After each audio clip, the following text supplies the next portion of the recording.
like it. You want a podcast like it? Podcast like it's 1999. Podcast like it. Just podcast like it. Podcast like it's 1999. Podcast like it. You want a podcast like it's 1999. Welcome to Podcast Like It's 2009, the show where we talk about the films of 2009 from our Weapon X conversion facility here in 2022. I'm not your host, even though it might seem like it sometimes when I'm on here. Instead, here's Kenny Neibart. How you doing? And yep. Oh, I'm only taking Kenny. Yeah, okay, I'm here too. Okay. I'm here too. Cool. No, I know I wasn't sure how much to do here. You guys threw me last minute. I'm running the show. I gotta say, Kenny, before we started this episode, that was fantastic. Yeah. Kenny threw this to Mike, our guest, Mike Natale, one of our favorite guests, unquestionably, and said, "You do this one, man." Like he just handed the baton, and you fucking took it and ran with it, dude. Congratulations. I'm sorry, I do not have a solid Kenny Neibart impression. That would be Tom's job. He does have a solid one. Oh my god! All right, so when he's on, I'm going to ask for it. But first of all, that was good because you had the intonation perfectly. Yeah. I've listened to this. You guys, I tell you all the time, this is my favorite show. You have no idea how much of it you listen to this stuff enough, and especially because now it's my gym listen. So I'm even more like I hear more of it. Nothing makes me feel more honored than that. Truly, I mean, literally, like you talk about intonation. I still, because of the ad read, know how Phil delivers. It's a hanging garden in response to when you talk about your backup. Like that's the little, I say it's a hanging garden. No, you say. You say it's a hanging garden, and then Phil repeats, it's a hanging garden. That's right. Don't fucking come to me. Kenny. You come as a king, you better take him down. I have guaranteed listened to more episodes of this show than you have. I'm willing to call that right now. For sure. I've listened to two. Not even. I had no doubt that you would know this. There's so much I enjoy about you and your presence in my life. But one is I knew you would take over the opening thing because you're a man who doesn't know the word no. And two, the second thing that I was thinking about while I was, prepping for this episode, i.e. like walking upstairs to come and do this episode, thinking, Mike is coming on, is how like the duality of Mike Natale I love in that. I do too. Your podcast is you and Tom, very funny guys. You make it funny. High-minded podcast. Yeah. Let's talk about the Library of Congress. Let's talk about the films that a few, dorks living in some film library basement have decided are important to maintain for all posterity.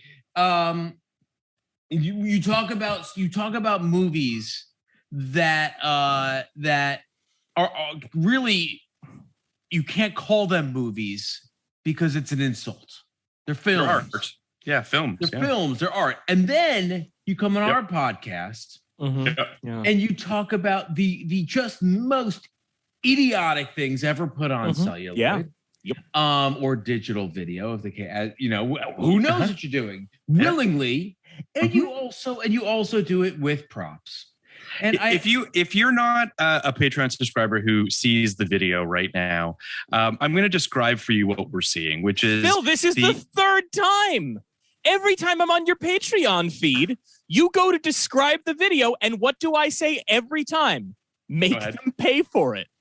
Well, I mean, we do this bit every time. I feel bad because make them pay for it. All right. I'll leave it at this. There's a lot of Wolverine stuff on the screen right now. It's worth it. And motherfuckers, there's more to come. You ain't even ready. So we're going to run through everything you've purchased for this episode. Yeah. Because it's all worth it.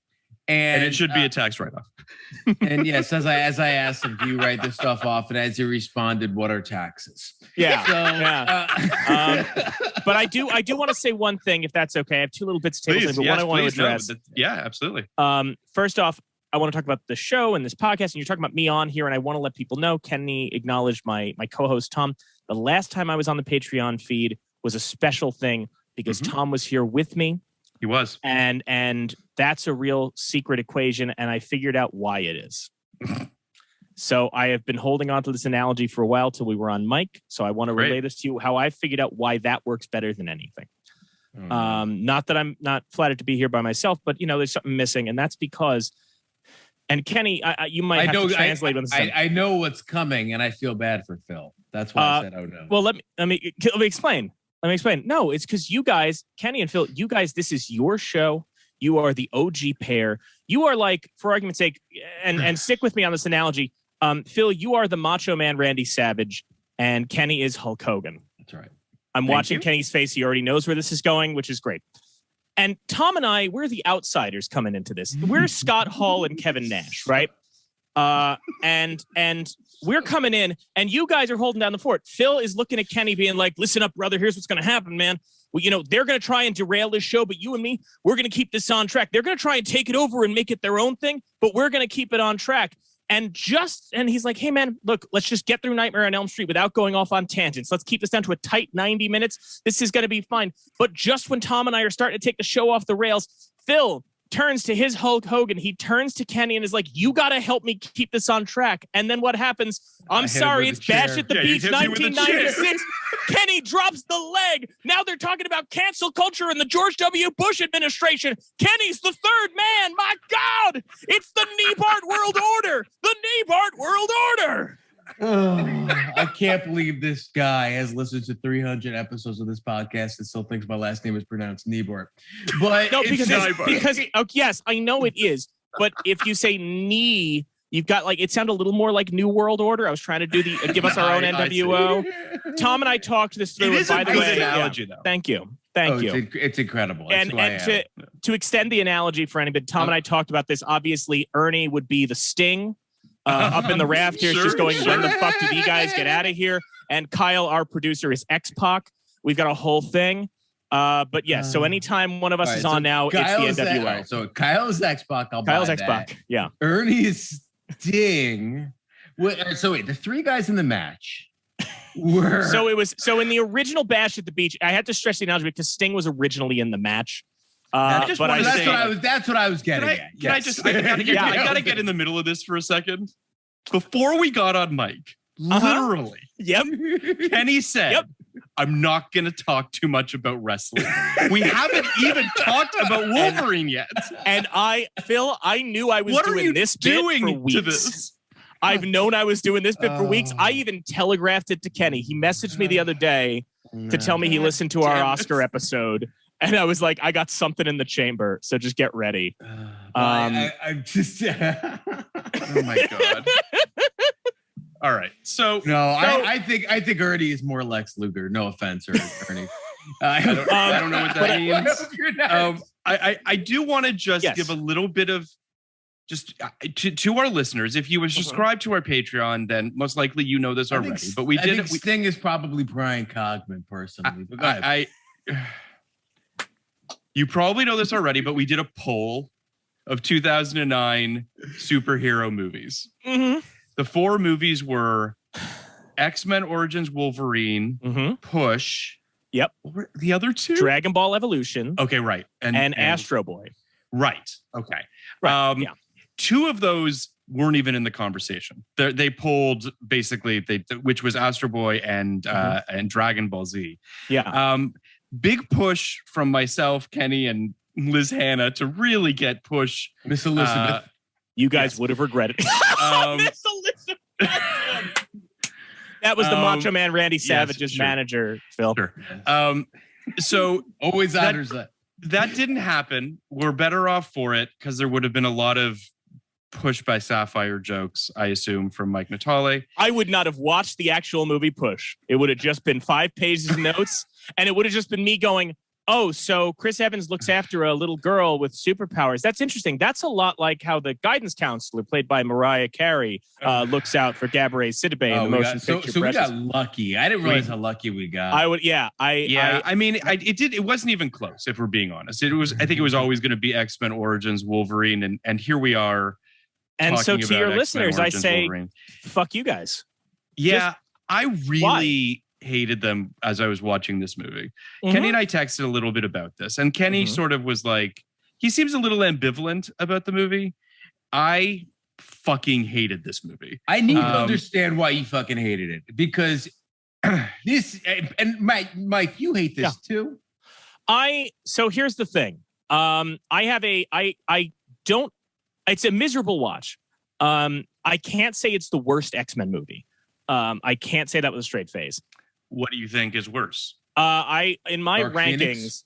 I put Dark Phoenix as the worst and New Mutants above that, and then X-Men Origins Wolverine. And part of my thinking on that is that when I look at, and we'll get into this more in the episode because I have some points here, but when I look at a movie from 2009, just the year after Iron Man and Dark Knight, and then I look at a movie like Dark Phoenix that came out in the wake of the MCU and everything else, Dark Phoenix is also bad, and I look at it and go, we knew better by then. We knew better. But Simon Kinberg didn't. But I'm saying like Simon Kinberg lives in a hole where his it's boarded up. He lives in a cave boarded up by gold bricks that for some reason Fox has given him. Just a ton of gold bricks where he doesn't have to have any interaction with society. And occasionally he lets the shadows in. He makes some kind of movie on the side of the cave and comes out and says, I think I've got it. And he thinks it's revolutionary because he's never interacted with society. But everyone else goes, that makes no sense. It's also stupid. It also looks horrible. So I want to. Please. Okay, just I want to just explain for a second why I actually would put this below both of those X-Men movies. And I'm not, just to be abundantly clear, I'm not riding for Dark Phoenix and I'm not riding for New Mutants. I think all three of these films are bad. The difference between them, however, is that this movie is completely fucking joyless to me. Okay. Whereas I watch something like Dark Phoenix and it is laughably stupid and silly and there is this like there is a almost like it's so bad it comes back around to being a somewhat entertaining experience. I saw that film in the theater with some friends. We left the theater and we had a blast talking about how ridiculous that movie was. Similarly, the New Mutants had a similar thing. New Mutants is also like, whether you like it or not, actually has some vision to it. It's not a good movie, but like there's someone behind the camera that actually kind of wants to try to do something with this property. This movie is just fucking bad. It's just bad. It's interesting you said. I have a lot to say about the director of this film because I did a lot of diving into Gavin Hood. Sure. A really interesting guy, made an Oscar-winning film. Yes. But before I said, the one thing you're talking about, something that I wanted to bring up as kind of a macro thing, which is just as a fan of your show, and I want to say this to your listeners, you guys choosing to 2009 is so interesting to me because I listened to your 52 and review that just came out when we're recording, came out earlier today. Yeah. By the way, I don't want to embarrass you on mic. I think there was a technical issue with the episode because I couldn't hear any of the awards you gave to Honey, I Shrunk the Kids. I think there must have been an issue. Yes. I listen every time and I'm like, maybe my shit's turning up, and I'm like, no episode I've done. You know what though? You bring up an interesting point. I actually think that we should do a visual effects one. Like there should be an award for best visual effects because Kenny and I just do the big ones, like the top, what is it, 7 or 8 or whatever it is. It's top 8. When we do the 99 one, we'll do the whole fucking Oscars. Yes. We're gonna do the whole thing. We're gonna do best song score. Even the categories they cut. Best assistant director, best title cards. Put them all in. It was right there with you. But you make a good point, though. I think Honey, I Shrunk the Kids would absolutely be a nomination for best special effects for me. But so here's my thing with this. With 2009 that I think is so interesting about you guys doing this. Kenny, you said something on the episode that I disagree with, but I think that makes this better, which is you said that all 3 years, 89, 99, and 2009 are fulcrum points. I would counter 99 is undeniably a fulcrum point. 89 is undeniably a fulcrum point. What makes 2009 fascinating, when Phil first told me you guys were doing 2009 and I was looking at the list, what makes it fascinating is, to me, 2009 is just past the fulcrum point. That 89 and 99 are when the lightning bolts strike. Sure. That is a moment where everybody in the moment is going, holy shit, all of this is so new. The fulcrum point for the 2000s, where I would argue the decade of the 2000s actually ends, is 2008. I agree. The amount of game changers in 2008, not just Iron Man and The Dark Knight, but you've got Taken that creates the old man action film genre. You've got In Bruges, which introduced Taken? Taken's 09. That was originally 2008 was the release date on that. Shit. But that's what I'm saying. Like, but it had a longer. It's 09. No, I mean, put it in there. But but I'm saying my point is. Does that mean it was originally 2008? As in, its limited release was the tail end of 2008. My point is. Okay. But my point being. Yes. That, and you've got WALL-E, you've got Twilight, you've got, all these things going on in 2008. Even in the broader culture, you've got like In Rainbows drops in 2008. And what makes 2009 so fascinating for you guys to cover is that everything that comes out in 2009, rather than like 99 or 89, which are movies that when you're watching them, you're going like, I've never seen anything like this before, like a Batman or when Harry Mattelli. 2009, almost everything that comes out that year, and it's a year I remember well, like almost everything that comes out exists in our perception of it exists in reaction to what came out the year before. Yeah. And what makes that so interesting, what makes it so interesting is like, you guys did Watchmen, right? Great episode. I really enjoyed that thoroughly. Tom Meissen seems like a fun hang. Really, like it seems like a very chill dude. The Steven Regal of the podcast. But so what I'm saying is like, you did Watchmen.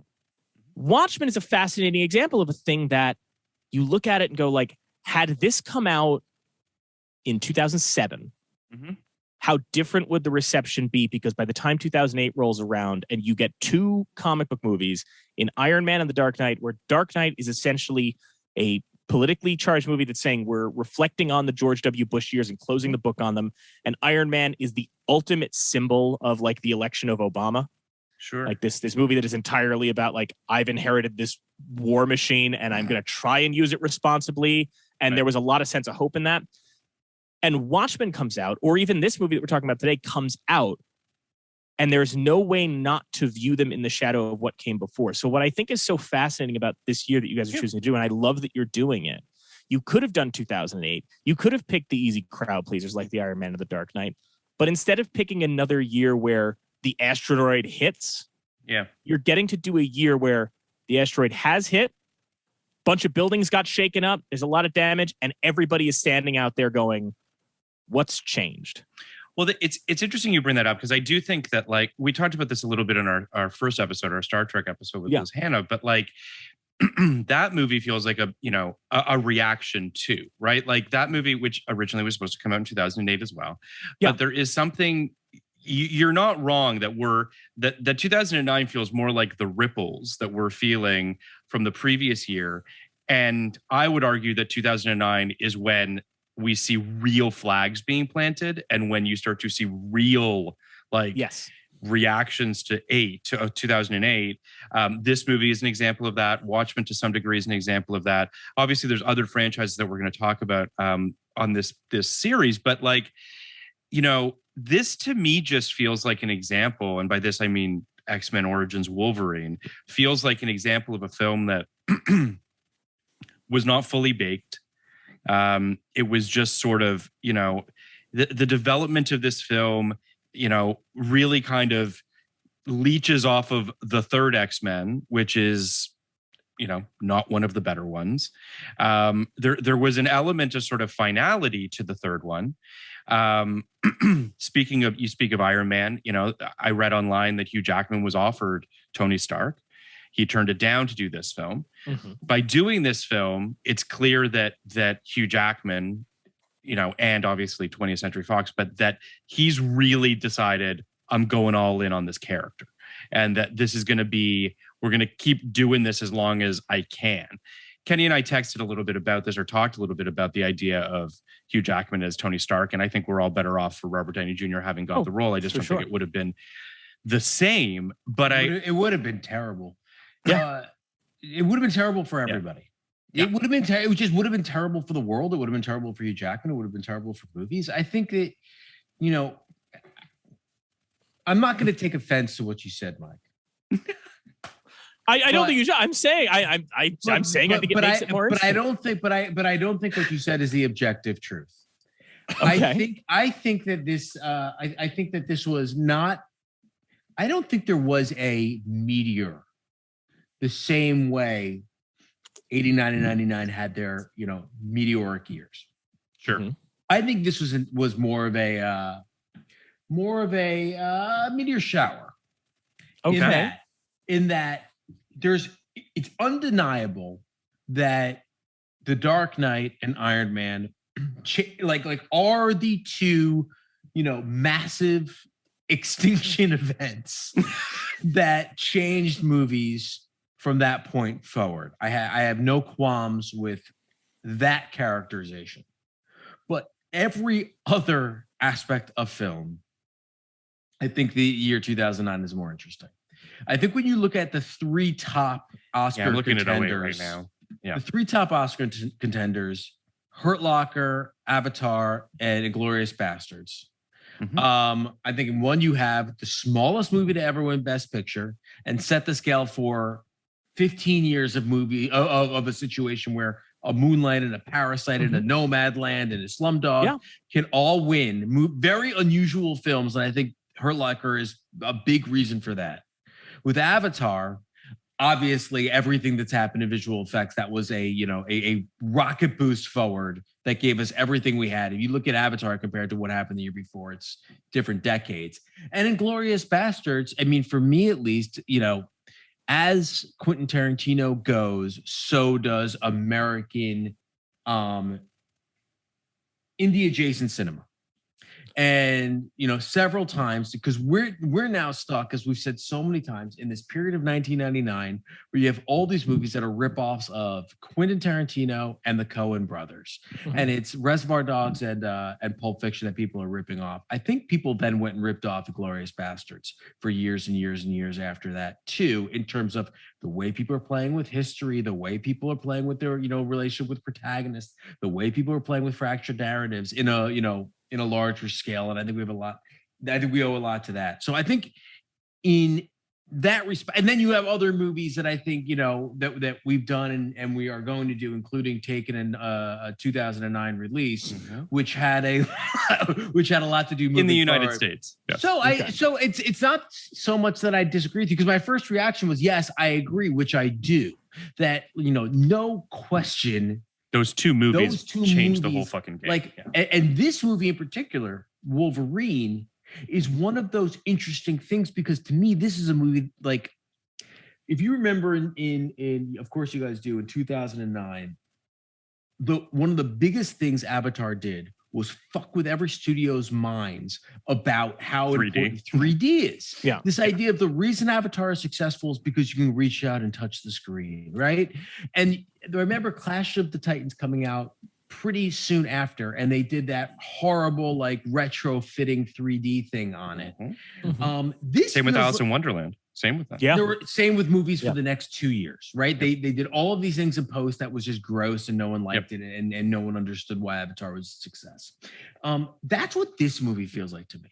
This movie feels like a movie that was conceived before Iron Man and Dark Knight. We're basically since then, almost every super movie picked a lane.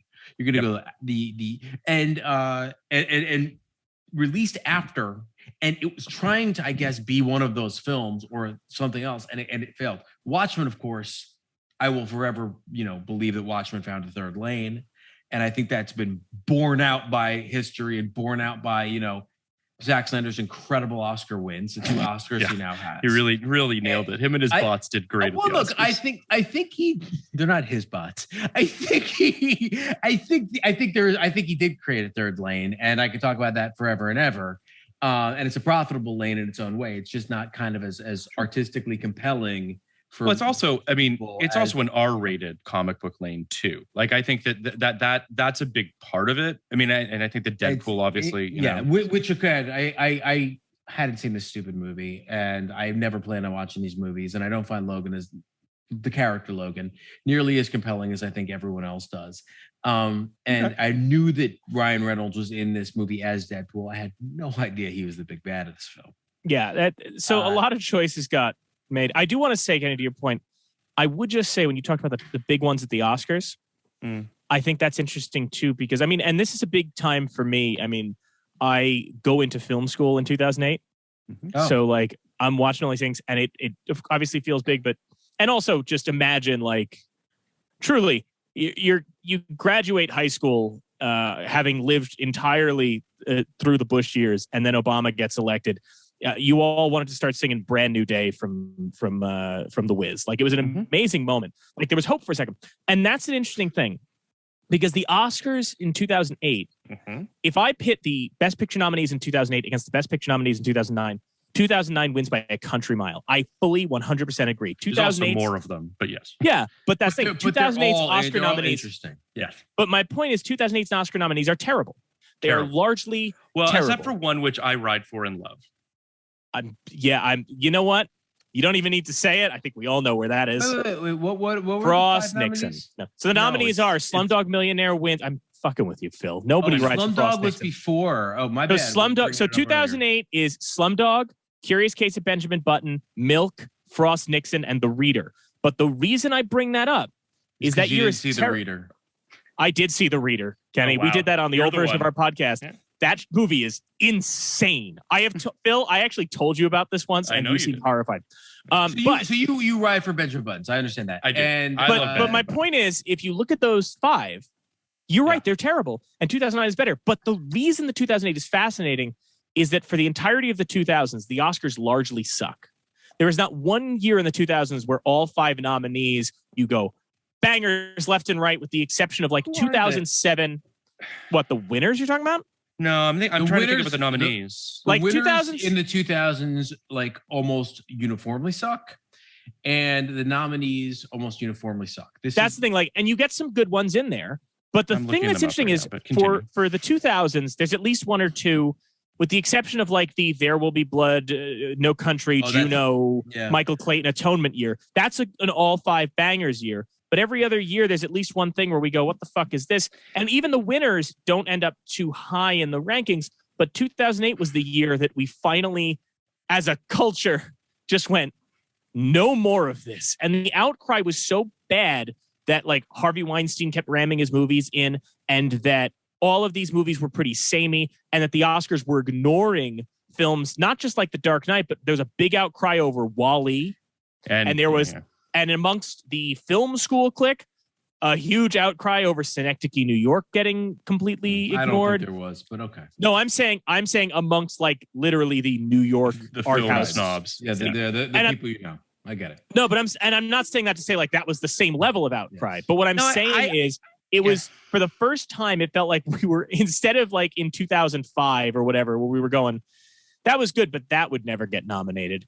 2008 was such a weird year, and there were so many big things that came out that we were all like, well, why not? And then when 2009 opened up, it opened the door for shit to get nominated that like the Oscars felt so shamed by how they fucked up that something like District 9 gets through, and A Serious Man gets through, and Up gets through. If you didn't have that big opening, your 2009 Oscars are probably like Up in the Air, maybe Inglourious Bastards. It's Inglourious Bastards. It's Hurt Locker, Avatar, and probably Up in the Air. Up in the Air was the big conversation point. And Push. I think those are precious. It won Best Screenplay, Phil. Like, let's, it's... Yeah, but that's 6 is what I'm saying. Oh, then something shouldn't have been in there. The five are very clear to me. Avatar, Hurt Locker, Inglourious Bastards, Up in the Air, and Precious. And I think... I do, look, I remember when they made the change to 10, I hated it. I hated it just as a film nerd. And it was, it's the equivalent of adding 8 games to the baseball schedule or a game to the football schedule. And that like things aren't going to equal things aren't going to be able to be compared in the same way they used to be. And that bothers me. The idea that 5 used to be this really, tight group and you're going to add 5 more. 10, this is 2009. This is not why we chose it. I think it's incidental. I think it's, kind of a lucky coincidence for us. I think this is the best group of nominees since we've gone to 10 and maybe ever. It's just a great group of like a great breadth of what film could do. And including those, if it was just those 5, it would have been like quite a breadth of, of films. And add those other 5 where you have a animated movie and a bizarre sci-fi movie, and a smaller Coen brothers, a quieter Coen brothers film, An Education, which we really like, but I don't think really breaks any molds. And what was the last one? Sorry, I'm just trying to. I don't know which. Oh, everyone's favorite, The Blind Side, Kenny. The Blind Side, and The Blind Side. But I would argue. I don't disagree with you, Kenny, that this is probably the best batch. But I think 2017 can give it a run for its money. Shape of Water, Call Me by Your Name, Darkest Hour, Dunkirk, Get Out, Lady Bird, Phantom Thread, The Post, and 3 Billboards. I don't think you think that. I think that I do think there are at least 3. There are at least 3 movies that you read there that are like straight up bad movies. That's 3. Read them again. Now I'm fascinated. Read them again. Because I got 2. Shape of Water, Call Me by Your Name, Darkest Hour, Dunkirk, Get Out, Lady Bird, Phantom Thread, The Post, and 3 Billboards. Right. 3 Billboards is terrible. 3 Billboards is not terrible. It's just not as good as everybody thinks. One of the worst movies ever made. That's insane. You're just being hyperbolic now. I really hate it. I hate it. We had this podcast at the time. Go back, check the tape. I think Darkest Hour is bad, and I think Dunkirk is boring. Have you seen Darkest Hour? Yes, and I think and there's one more. I think Shape of Water is not good either. That's just I completely disagree with you. The reality is that wait, what were your 2, Mike? My 2 are I hate 3 Billboards, but I think that's a movie that. Oh, I know what your other one is. Yeah, go ahead. No, it's not. What you think I'm going to say, Lady Bird? Yeah, you hate it. You had a whole big post about it. Oh, I found The Cult of Lady Bird exhausting, but I think Lady Bird's a really good movie. Oh, okay. My thing with Lady Bird is there's a class of movie that I consider that is like, I call it a doorway movie, which is like when I'm in the theater and I watch a movie, I go, that was really good. And as soon as I get out of the doorway and hear the public, I go, all right. It's not there. Let's all calm down a teensy bit. That's how I feel about X-Men Wolverine, but the opposite, which is like, it's like I walked out and I go, that was really bad. And then feels like it's the worst movie we've done except for Love Stinks. And I'm like, oh, wait, hold on. I think it's terrible. Now, listen, I think that, there's a couple things that we need to address when we're talking about Wolverine. And I'm sorry I took us off on this tear about 2009 and about all that. It's fine. Let's move on to Wolverine. But let's not talk about, I was going to say, because I have not much to say about Wolverine, but that's not true. What I did is what we call in the business a segue. Yeah. And we could have just gone right into it. And we didn't have to make this whole... So... Mike, have you done the table setting that you wanted to do? And if so, can I do our synopses? Please. I'm so sorry. I didn't mean for it to take as long as it did. No. It's all good. So for those who have not seen Wolverine, seeking solace from his dark past, Logan, better known as Wolverine, seems to have found love and contentment with Kayla Silverfox. He's Jimmy in this movie, right? What? Isn't he mostly Jimmy in this movie? Yeah, he is James. Well, he's born that name. No, I know, but they call him Jimmy, which is like, but go ahead. Logan's peaceful existence is shattered when Victor Creed, played by Liev Schreiber, his vicious brother, brutally murders Kayla. Logan's thirst for revenge propels him into the Weapon X program, where he undergoes a painful procedure to bond his bones with adamantium, making him virtually indestructible and more than a match for Victor. X-Men Origins Wolverine opened on May 1st, 2009 in first place against Ghosts of Girlfriends Past, Obsessed, 17 Again, and The Soloist. And a real fucking murderers row movie. Yeah, you don't think 2009's a paradigm changing year, Mike? Look at those 5 movies. It would go on to make $373 million on a $150 million budget. That is a very expensive, shitty looking movie. $150 million for these special effects is a fucking disaster. X-Men Origins Wolverine has 38% on Rotten Tomatoes from critics, 58% from audiences. Roger Ebert gave the film 2 stars, saying such films are assemblies of events. There is little dialogue except for the snarling of threats, vows, and laments, and the recitation of essential plot points. Nothing here about human nature, no personalities beyond those hauled in via typecasting. No lessons to learn, no joy to be experienced, just mayhem, noise, and pretty pictures. I have been powerfully impressed by film versions of Batman, Spider-Man, Superman, Iron Man, and the Iron Giant. I wouldn't even walk across the street to meet Wolverine. Batman, Superman, who? Spider-Man, Iron Man, and the Iron Giant. And the great superhero, the Iron Giant. Yeah, I don't know why you put the Iron Giant in there, but that's fine. I just want to say I'm so glad that happened, because as a longtime fan of your show, even when we did Pokemon or any of these other ones, Phil, when you read the synopsis for those, you just read it straightforward. But as a listener, one of my favorite things is when you dislike a movie so much that when you're reading the synopsis, it sounds like the last ride on the Jungle Cruise at Disneyland before closing time. Which is, and over here is a hippo. We gotta fucking move this along, guys. What do we call the elephant? We call him. Why is this like that's? And I love that I got to hear it live. It makes me so happy. Here's the thing. You've been on for several movies now, right, Mike?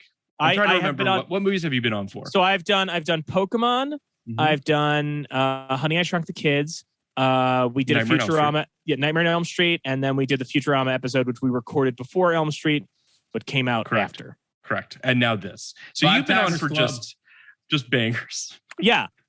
I mean, like that's what if we had Michael on for a good movie? Have we considered that? We haven't even considered it. I'd like to have you on. No, because you guys know that I'll take the ones that no one else wants because I'm just happy to be here. That is what we know, and that is why we do this.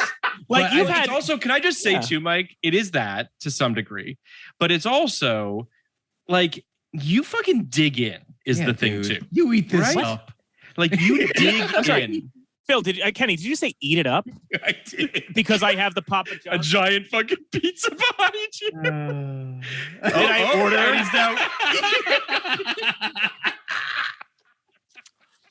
Tastes like it's been sitting there for 45 minutes until I could introduce this bit. Oh boy. It's great stuff. So I want to read a couple things I've learned during the research of this film. One of my favorite bits that Hugh Jackman did apparently was he gave out lottery tickets to everyone on set every Friday and no one ever won, which feels like an analogy for this movie. It's just, I just think that's amazing. But there's something that's so Hugh Jackman about that too. Right. Both parts of that. Like, I think he's tried so hard to just be the Hollywood's best and nicest guy, and Hollywood just won't give it to him. They just won't give him that Tom Hanks love that I think he's almost there. Yeah. You know? He just wants to be loved. And by the way, I love Hugh Jackman. I don't have a problem with Hugh Jackman. I love you. I don't think he's the best actor, but I do I do love him. And he is by leaps and bounds my favorite Oscar host. Can I just say too, because you tapped into something, Kenny, in terms of like good actor, bad actor. I think that he has more range than maybe we give him credit for. But I also think that, and we've talked about this before, the Hollywood lists, right? Of like, here are the people we want to go to for a role that Hugh Jackman might be right for. And there's just like 10 or 15 guys ahead of him that are all going to get a crack at it before he is. There he is. Do you know what I'm saying, Kenny? Like, part of it is that I think if he got a shot at one of those like really big, juicy fucking roles, he might do a great job at it. He's just never given that shot. He has though, and then the films don't work out. And I'm not saying it against him. Oh, come on. If you turned Jean Valjean. I mean, not Jean Valjean. But setting that aside, that's a big here's role. The big one. You turned I remember all of us, or at least people who care about history, when they were like, Hugh Jackman is playing Gary Hart. I went, well, there it is. And that movie didn't work. His Oscar. That movie doesn't exist. That movie doesn't. But that's the thing. Because the thing about Hugh Jackman, and that the right movies figure out, and I say this, I love Hugh Jackman. I have seen him on stage. I have seen him in films. I think he's a wonderful guy. But the thing about Hugh Jackman's persona is that there's something a little off. He can't ever play like pure nice guy because you always feel like it's a little forced. Right. Like, there's something performative about it. That's why the Prestige works so well. The Prestige is great. Bad Education is great. Yes. Anything where there's like something below the surface, and that's why what makes Wolverine so fascinating as a role for him is that the roles where he's most dynamic are where he's playing the Hugh Jackman nice guy, because Hugh Jackman has two American accents. One is this voice with a lot of vowels, and the other is this, where it's a grumble. And I love it. I got nothing wrong with it. But that is the thing where, like, when I see that, like, Reminiscence trailer and he comes in, I'm like, what kind of movie is this? In the future, we don't have memories. Oh, there it is. That's the one. And then you're like, what's the great? Is crazy. And then what's The Greatest Showman? Well, everybody, I'm going to start a circus. Yep. Okay, good. I know what this is. Rocks. The Greatest Showman is a movie. The Greatest Showman. The Greatest Showman is so good. But the Greatest Showman is one of the greatest stories of the last 10 years because he willed it into working. I don't even know. That's how I feel. It's fucking plausible that movie A exists, B was a hit, C was a hit the way it was a hit, and D avoided what would have felt almost any other movie, which is wait, you're making a loving biopic about this fucking this modern slave master? My first attraction was buying a woman. Yeah, that's the movie in a nutshell. I will say, though, just to piggyback on what you're saying, Kenny, about the way it was a hit is such an anomaly. It's crazy. It's crazy. It's the kind of thing that makes me, excited about life. But so with Jackman, to what you guys are saying, I think it's interesting because, look, they keep trying to crack it. And I think that somebody will at some point. It has to be a situation where it's going to be when Hugh Jackman finally gets his statue, and it's going to happen. When it happens, it will, because it's going to happen the way that, and this is the only thing I'm saying about what happened on Sunday, because we don't want to get into that. I have pity on you. Because your takes are so ridiculous. But go ahead. Your takes are no, it sounds like there should be some more fighting out there in the Twitterverse. So what do you... Looks like there's not enough people getting slapped. Come on. I know you, Mike. Come on. You just go to bars and smacking people. No big deal. Mike just likes to stir shit, though. I don't think he does. I don't think he does. No, I'm not talking. I'm not getting into any of that. Takes. No, but look, I'll be honest. Am I pro hitting? Sure. Not in that situation in particular, just in general. I think more people should be hit more often.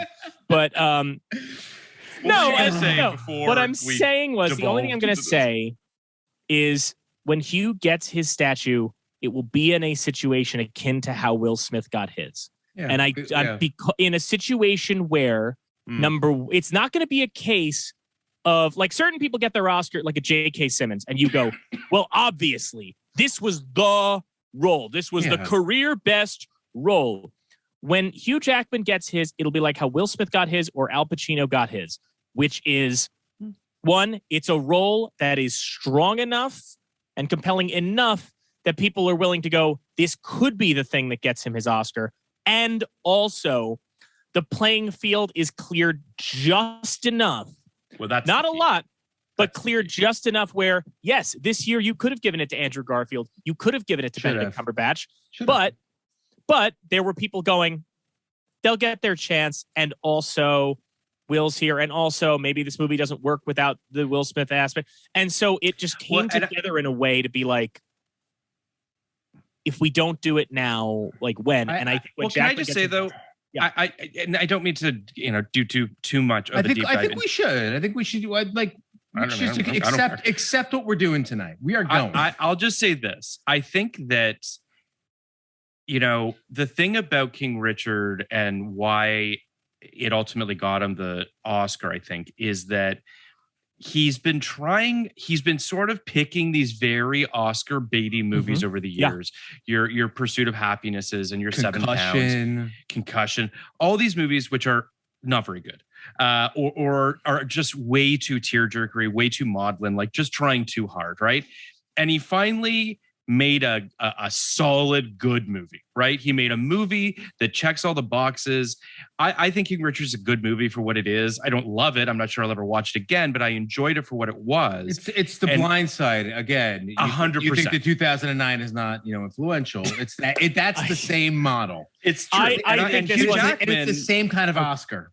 But Hugh Jackman has never, I would argue, up until this point, and forgive me if I'm forgetting some roles of his, outside of Les Mis, which was obviously a big Oscar play, I don't feel like Hugh's ever really been trying to win an Oscar. I think, the Gary Hart film is definitely one of those. Sure. I would also the Jason and what were you going to say, Kenny? Sorry.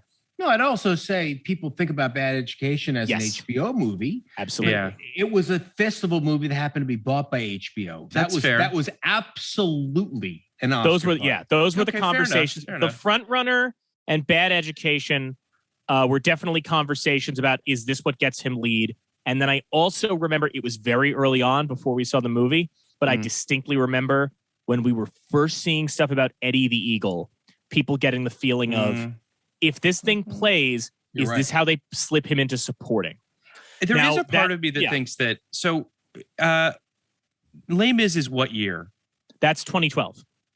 Okay, so that's he loses to Daniel Day-Lewis as Lincoln. That's why he loses. Right. Had Daniel Day-Lewis he not would've been won. there, he absolutely would have won. Yeah. So I think I could talk about this forever. I think we should. This is the Wolverine episode starring Hugh Jackman. This is all relevant stuff. I think, first of all, excellent dissection of, kind of the late career Oscar play thing. And the conditions that have to happen in order for someone to win, and happened for Jessica Chastain this year as well. And there's another version which I think is like kind of a sibling to that, which is the undeniable Oscar win that happens, which I think was what you were talking about, that there's J.K. Simmons and Whiplash, where you're just like, never seen anything like that. That's too, memorable. That overwhelms you.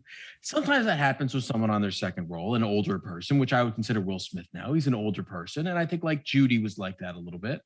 Lincoln was like that, where you just kind of had to say like, Milk was like that. We just kind of had to be like, I guess we got to give them their second one. Like they did kind of blow us away. And sometimes the consensus feels a little bit like people going, maybe we shouldn't have given it to them then because we should have done it now. Like there are certain times where you feel people being like, to bring up what we brought up before, and I'm this may be touchy, but I'm just going to say it. I do wonder if there were people who Fargo comes out, you have to give Frances McDormand that Oscar, right? Mm-hmm. Yeah. Then Three Billboards comes out and it's like new stage of Frances McDormand's career. And it's a solid performance. It's an impressive performance. Don't get me wrong.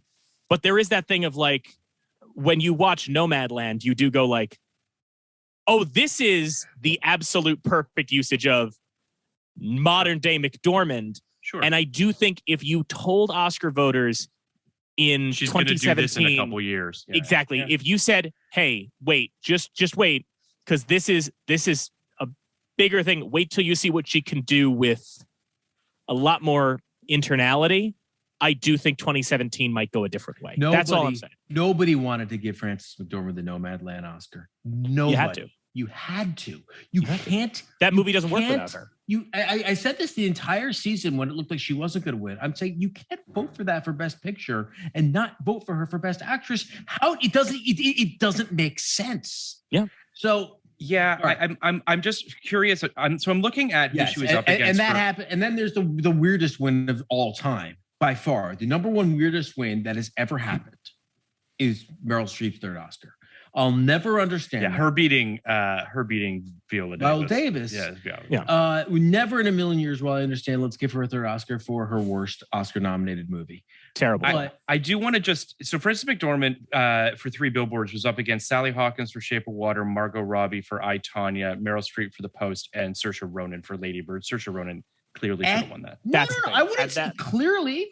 Who'd you say? You said Streep? I said Saoirse Ronan should have won for Lady Bird. Wait, but who? That was the McDormand. Streep, Sally Hawkins, and Margot Robbie. So if McDormand's off the table, you're either giving it to Ronan or you're giving it to Margot Robbie. Either one as a Star is Born performance of this person is now or a movie Sally star. Hawkins. Like the thing about that year, but the thing about like McDormand and Three Billboards is like she actually is incredible. Yeah, she makes that movie watchable.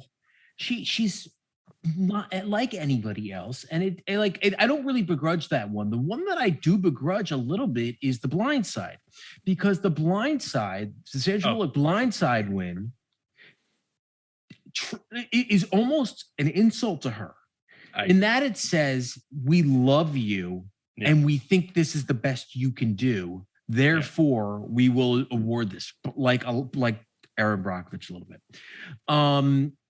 And Erin Brockovich is a fascinating. Which she was. I think Erin Brockovich is better than The Blind Side. Oh, absolutely, it is. I'm not saying it's not. Yeah, no. Erin Brockovich is a great film. Blind Side's a terrible film. Julia Roberts is great in it. Sandra Bullock is fine in The Blind Side. Julia Roberts' Erin Brockovich performance is not that undeniable Sophie's Choice type thing. If anything, Sandra Bullock, who, by the way, has been pretty clear about the fact that she does Gravity for all intents and purposes to prove that she actually deserved to win the Academy Award. My point is Sandra Bullock a couple of years later proves that she's in the right role unequaled. I think and I think that was a very disappointing non-win. Because that's the one that I feel like even more than 3 Billboards, they're like, God, I wish we could have this ridiculous Blind Side win back because we undervalued her. I think that's kind of true for I think that's kind of true for Sean Penn's win in Mystic. Mystic River a little too, where he was good, but also there were other people in that category that people feel the way they feel about Milk, but that was a pretty spectacular performance. I'll tell you the one that's interesting, and then I promise I'll pivot us back to Wolverine because the fans voted for this, and I feel bad avoiding it. But 2009 gives us an interesting.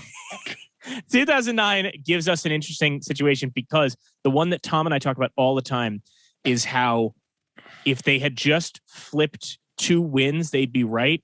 Which is in 2009, Jeff Bridges wins for Crazy Heart, a movie no one has thought about since. Despite winning 2 Oscars. Another one. But here's the crazy part of that. He wins for Crazy Heart, beating out what I think is the best performance that year, which is Colin Firth in A Single Man. But they give it to Jeff Bridges because they go, hey, man, who knows our next chance to give it to him? Yeah. But then the very next year, Jeff Bridges deserves that Oscar for True Grit, but it goes to Colin Firth for The King's Speech, which is not as good as he is in A Single Man. They flipped it. Yeah. You flip those around and you're like, those are the best performances in that category. Yeah, I agree. But somehow. So that's what happened with Will Smith this year. King Richard, I think. No, I'm not saying that King Richard is I don't think anyone thinks it's his best performance. No. But I do think that a lot of people look at it and go like, this is probably our last chance. They didn't know it was definitely their last chance at the time. But I think people thought this is probably our last chance. So I think that's what happened there. Now I want to go back to Hugh and not so much the Oscar thing. I want to make a different point about Hugh and his career. I want to talk about Hugh in a second. I think this is a very interesting point that I'm about to make. I believe you. There are 2 types, 2.5 types of superhero actors. Okay. There are the established guys, and there are the guys who get established as that guy. And the people who fall into the first category, it's just something they do in their career. And that includes Michael Keaton and Christian Bale, and it includes Brie Larson, and it includes a lot of other people who have had a career before, play Robert Downey Jr., play a big superhero role and go on and continue to have their career doing what they do. Then you have the other group. You have Christopher Reeve. You have Brandon Routh. You have the dude who played Superman in the new one, whose name I forgot. You have Henry Cavill. You have Henry Cavill. You have Chris Hemsworth. You have Chris Evans. You have some of these people who really came to prominence as superheroes and never quite broke out of it. And this is Hugh Jackman's first American role, Wolverine. And even today, my father, who watches a lot of movies and loves musicals and, knows who Hugh Jackman is, still calls him the guy who played Wolverine. And that is not who this actor is. Hugh Jackman is a song and dance man. Like in his bones, he is the greatest showman, right? He is a guy who sells out the fucking Hollywood Bowl doing songs and dances. That's what he is. But the fact that he still has this superhero thing wrapped up in his persona is what I believe has held him back from being who he's supposed to be in Hollywood. Well, I agree. And so I'm looking at his filmography right now because I do feel like there is a moment when he could have walked away, right? They could have recast him. Wolverine could have been recast after X3. You know what I mean? For all intents and purposes, that could have happened. Now, admittedly, I'm sure they offered him a boatload of money, and he was like, yeah, okay, I'll keep doing it. But if you look at his career, it's X-Men, 2001 Swordfish, Kate and Leopold, then X2, then Van Helsing, which is a fucking disaster, and is, I would argue, the beginning of him realizing that there's a limitation to where he can go and what he can do. But then, like, in 2006, he has 6 movies. He's got X3, Scoop, The Fountain, The Prestige, Flushed Away, Happy Feet. All right. Well, 2 of them are animated. 2 of them are animated, but still. One of them's an Aronofsky film, which I think you always take a shot with. You know, you never know. And he's great in it, by the way. Yeah, I think it's one of his best performances. And Scoop is the Woody Allen film that barely exists. One of the worst he's ever made. Yeah. And The Prestige is also. He does The Fountain and The Prestige in the same year, is my point, really, which is that the guy shows, like, I've got fucking chops. Like, I can do shit. And Hollywood's just like, no. Then he does Australia, right, where he gets in bed with Baz Luhrmann, which I completely understand why you do that. You take that shot. For sure, right? And it's, you know, so there's that. Then it's honestly like Real Steel. It's Les Mis, Prisoners. He's fucking great in Prisoners. But again, kind of a movie that doesn't really exist. A lot of people don't. It's a dark fucking movie that a lot of people saw. I really only think this guy works in super heightened musical stuff. I think everything else, it just feels like it feels like well, I think that's like it feels like you think of Real Steel, right? And I never saw that. I know people kind of like movie. It. Yeah, it's like it. I think of him in the suit punching up with his muscles, and it just feels like this isn't who you were supposed to be. Like, I get this is what you look like, and I get you've had success doing this thing, and I get that, like, you know, if Hollywood is looking for someone who can be a convincing action dad, like, that's a good action dad right there, I guess. But, like, he only really, pardon the pun, sings when it is movies where he gets to literally sing.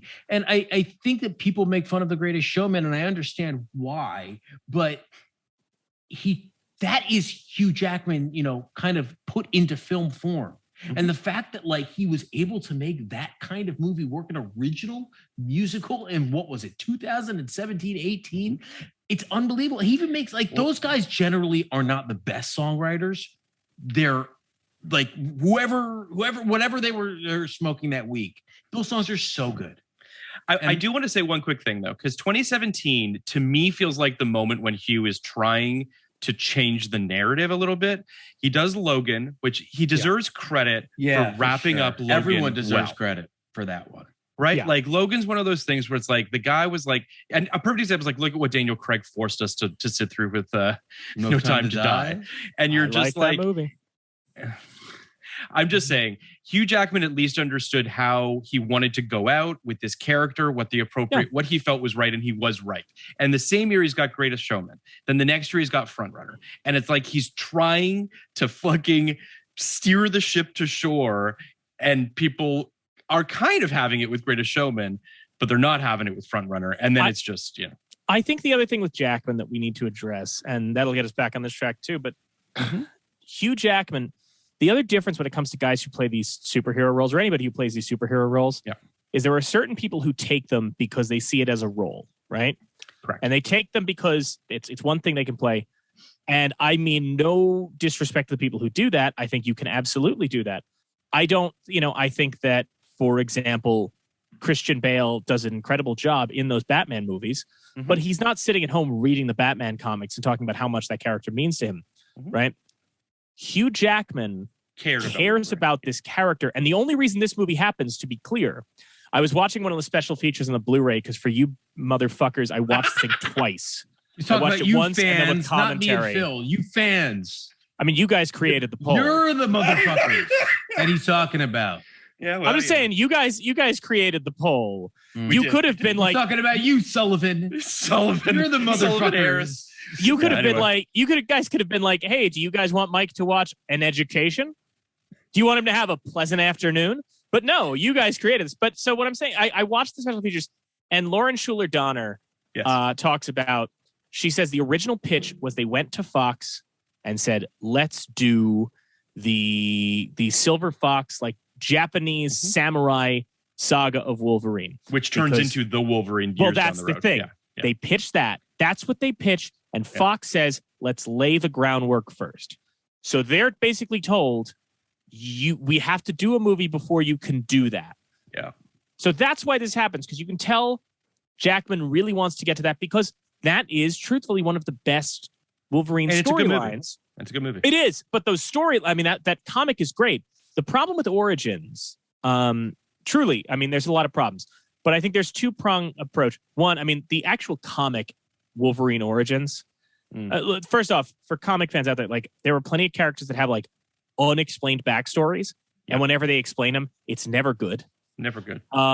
Like Killing Joke, I get that people like it, and I like Killing Joke as a comic, but I don't ever actually look at that and go, that's the explanation of the Joker. Now, with Wolverine Origins, the thing the comic does right that the movie fucks up is that the comic is a multi-issue story or a graphic novel that is slowly unfolding this 1800s or 1700s set story. And when you're reading the comic, especially when it was coming out, all of us were reading it and just going like, yes, there's the rough and tumble. That's obviously Logan. That's our Wolverine. He's the rough and tumble poor kid, and he's looking after the sick rich kid. So when you finally get to the point, as obvious as it seems now, when you finally get to the point that the sickly rich kid is actually is Wolverine, I remember that played really well in reading. It happens, but 2 minutes into this movie? That's the problem, is that they do this so quickly. And look, I think that there is a... Yeah. I want to just... I agree with everything you're saying, and I think that this movie is also not good. They knew it was not good. So this movie is basically an hour and a half. It's like an hour 40. It's a short movie. So it doesn't feel it, but it doesn't feel it, but it is. So what you're doing is you're powering through so much shit that it has no emotional resonance. We literally, through the course of the credits sequence, go through how many world wars? And hang on. When you bring that up, Phil, I just want to point out, and I'm not talking about myself here. I want to point out that I printed them up. There is, in the article, The Good and the Bad, Defending 15 Terrible Superhero Films on Comic Book Resources, the author singles out that opening credit sequence as the one good thing in that movie. And even later in the same website, for The Good, the Bub, and the Ugly, 8 Best and 8 Worst Wolverine Movies, Wolverine movie moments, they again single out Wolverine's best, also known as the only scene anyone brings up in defense of the film. I appreciate montage. all of these defenders. I thought it sucked, so that's cool. Bring it up, Phil. Take that up with the author of these two articles. But here's what I'm trying to get at here is that it's a very good distillation. Are they actually your articles? They are literally my. Yeah, I just decided. I thought I would just. I looked up that I'd written about this movie twice, and I thought it'd be funny to cite them. Bring it up with Mike Natale. I'm going to right now. If anyone lets me speak, I was just going to say that it's a perfect distillation of what I think is wrong with this film. It's aesthetically fucking ugly and hideous. It feels dumb. Like, it feels silly, and it shouldn't. Right? There's this weird sort of like, this guy's 170 years old or whatever, and he's been through all these different. No, continue, Phil. Nobody's interrupted you. He's showing us his Slurpee cup, ladies and gentlemen. My point more than anything is I actually think that it sets this movie up to fail. I truly wrote, it's unbelievable how bad the first 7 minutes of this movie is. It really just sets the stage for this movie to just not work. It has no emotional resonance. It just sucks. Genuinely, I don't find the movie. There was a lot of things about it that I didn't like, but more than anything, I was taken out of it repeatedly by how technically ugly this movie is to look at. I want to take a second before we because we can talk about the technical side, but I do want to address one thing, which is it would be easy to watch this movie and just think it is an inept studio blockbuster, right? Sure. And I think that's part of its problem. For example, I feel the opposite way of Phil in this, that I think when that credits is going on and it's Wolverine fighting through the wars, I go, hell yeah, that's what I want to see. It is akin to the other movie you talked about recently, which is Watchmen, insofar as I remember at New York Comic Con, Tom and I went, and Tom got into the WB showcase panel. and they played just the credits of Watchmen, and he texts me and he goes, "This is going to be the greatest movie ever made." And the truth of it is, like, even it's sitting in pretty close. That happens, and I go, like, truly, if I were making a list of the greatest comic book movies of all time, Watchmen isn't near the top. But if I was picking greatest comic book movie moments, that's in the top fucking 5. That's flawless. That's perfect. This is not as good as that, but it does strike me as interesting, which is why I put that in there. But that's also because, and I'll say this, like, to that, like, as a Wolverine fan and as a comics fan, as a fan of this character and knowing, yes, he has fought through all these wars, he has done all this, getting to see that actualized is really engaging. But the thing of note with this is not, it's easy to watch this. When I first saw it, I watched it and went, oh, this is terrible. This is a nightmare. And in fact, this is the reason, Wolverine Origins is the reason that I didn't see Iron Man 2, Captain America, or Thor in theaters. Because I was so happy. Done. What? You were done. Yeah, because it was this thing of, like, I remember being excited. You know, I was raised on comic books. Like, I was raised on all these characters and the cartoon shows, and like the X-Men cartoon was a banger and all that. I was raised on all this stuff. And then I remember seeing Iron Man and Dark Knight and being like, Jesus, they finally fucking cracked it. And then Incredible Hulk and X-Men Origins. And I just remember the feeling of, I don't want to get my hopes up. That was a fluke. Like, that those movies were good, but that was a fluke. They're going to fuck it up because the studio is going to bring money men in who go, comic books, those are dumb. Why don't we do new things? Sorry, you go ahead. No, I'm thinking I'm thinking of a lot of things. One, real quick, I think the opening is fine. I think the opening is, like, vaguely interesting. I think it, like, obviously just looks, it really, you know, just pales in comparison to what the Watchmen, of course, to what Watchmen did, and the fact that they came out the same year. I mean, I think that I obviously, as a great Watchmen defender, which, you know, no matter how you feel about it, certainly had a style and a point of view. Sure. It looks truly disgusting compared to that movie. I wasn't even comparing it in my head. I think these two things exist on completely different planes with completely different ambitions and completely different, kind of animating energy behind it.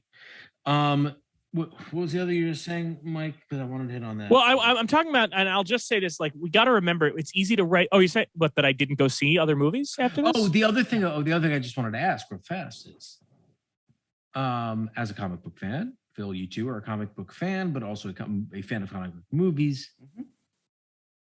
What has reached the height of those two films, in your opinion? Of Dark Knight and Iron Man? It's tough. Since then. Well, I think it's tough because, you know, it's a different thing in terms of, like, Iron Man. I think now, compared to most of the MCU, I think Iron Man is pretty weak, but it was just at the time it was really striking because something hadn't been done like that before. I think that as much as people like to sit back and complain about, comic book movies are killing cinema, which, you know, you do a podcast like mine where you're looking at the history of cinema, there has always been somebody yelling about the death of cinema. Edwin S. Porter was yelling about the death of cinema when he was filming shit for Edison in 1908. Yeah. That's real. We quoted on the show. So I don't buy that. But I do think, like, when you look at what the Marvel Cinematic Universe has achieved, it's incredible. Sure. Just that continued narrative. I think that... So I think that, you know, something like Winter Soldier, I remember being something that got me back in. That, I mean, Avengers, it was a case of, truly, I didn't even go see Avengers opening weekend. It was a case of, I remember sitting at home and I went on, like, my email and I saw an article. It was like, who's the guy at the end of Avengers? And went, I guess I better fucking see this thing. Like, all right, let me get my ass to the theater. And I saw it and I enjoyed it immensely. I loved it. The same way that, quite frankly, I didn't go see the Batman until I knew we were doing this. And I was like, I better fucking see it in case it comes up. Like, I put that off for a while. Yeah, I enjoyed it. Who's got 3 hours, Phil? Who's got 3 hours? And I am, and we are trying to bang out a bunch of episodes. We're banging out a bunch of episodes. And Mike, plus, I'm sorry, Phil. You were saying? I was just going to say that I think one of the Marvel films that I do think was a bit of a game changer was Guardians of the Galaxy. I think that also kind of broke open a different lane of these comic book movies that I don't necessarily think existed prior to it. We've talked Howard the Duck on our Razzies episode. There have been attempts to do what James Gunn successfully did with Guardians, and I would argue as well with the Suicide Squad, that I think is, I would put it up there with Dark Knight and Iron Man in terms of changing the comic book game a bit. I don't know how I didn't think it's Black Panther, one of the greatest movies of the last 10 years. That is a movie that what? He said, I guess. Here's my thing with Black Panther. I guess, because like what I'm really trying to get at is Dark Knight and Iron Man both were such massive leaps forward from where we were. Mm-hmm. And everything else, I think, has been a kind of marginal step forward, including Black Panther. The only one I think is even remotely in this game, remotely in this like conversation in terms of like changing the paradigm a little bit, is Logan. Like, that's the one that I feel like is like, we found another way to approach these movies that is valid and worth exploring. And I think the Batman, I don't know much about it, but I think the Batman seems like it's from that school, right? But these are all. I don't mean to. All I'm saying is Logan is not about saving the world. Logan is about a moment in this character's life.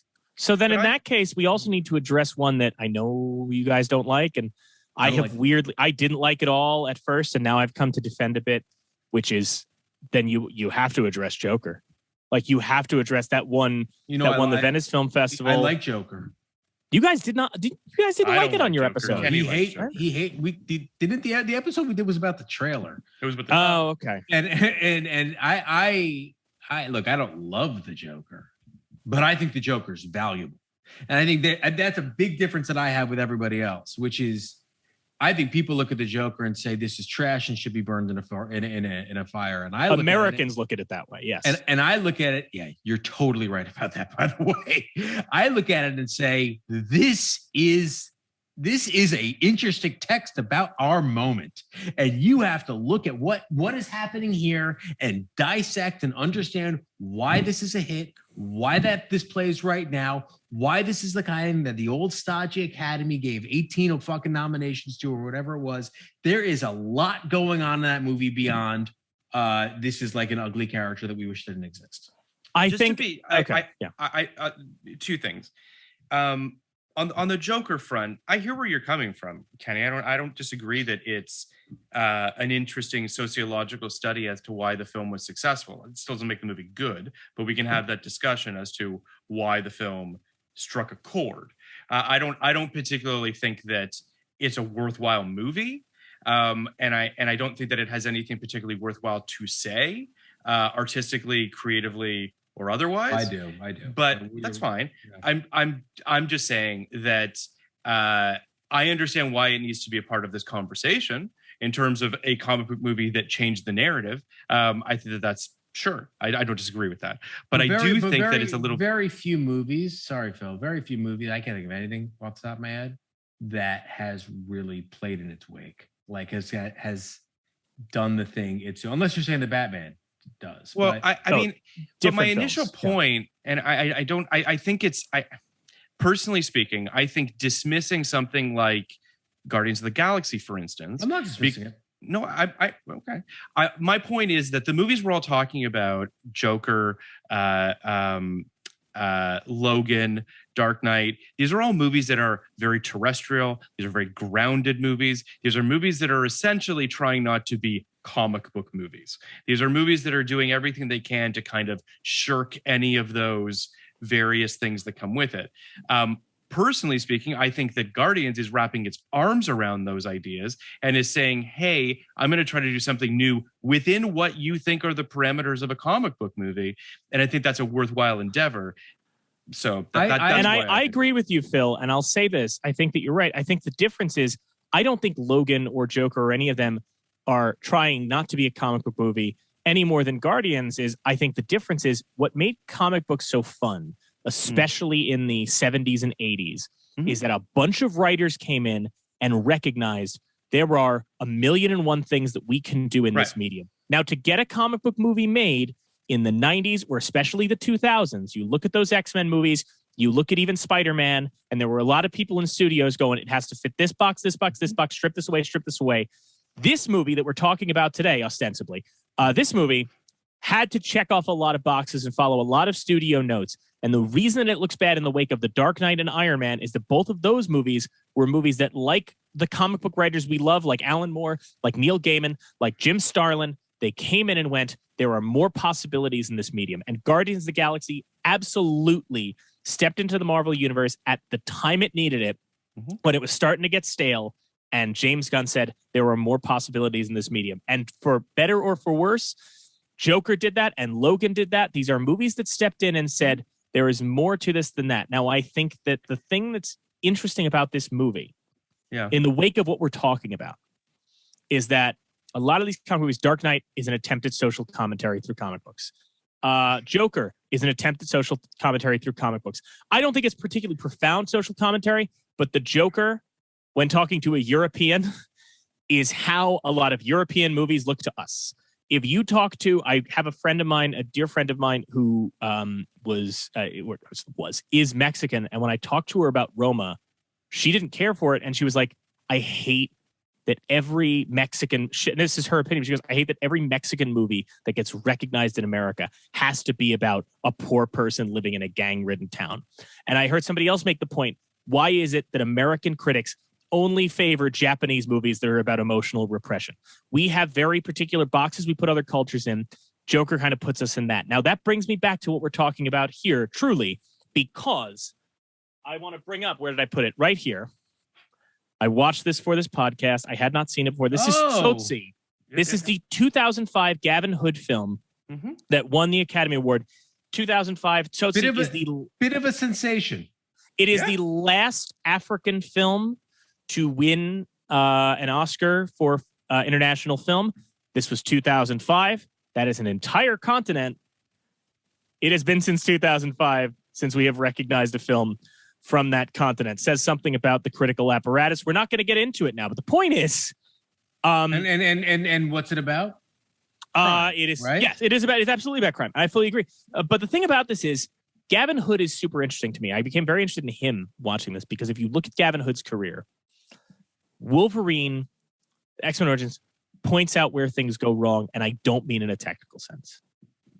Do you guys happen to remember the movie that Gavin Hood made after Tsotsi? Because Tsotsi was, like Kenny points out, a sensation. Rendition in 2007, right?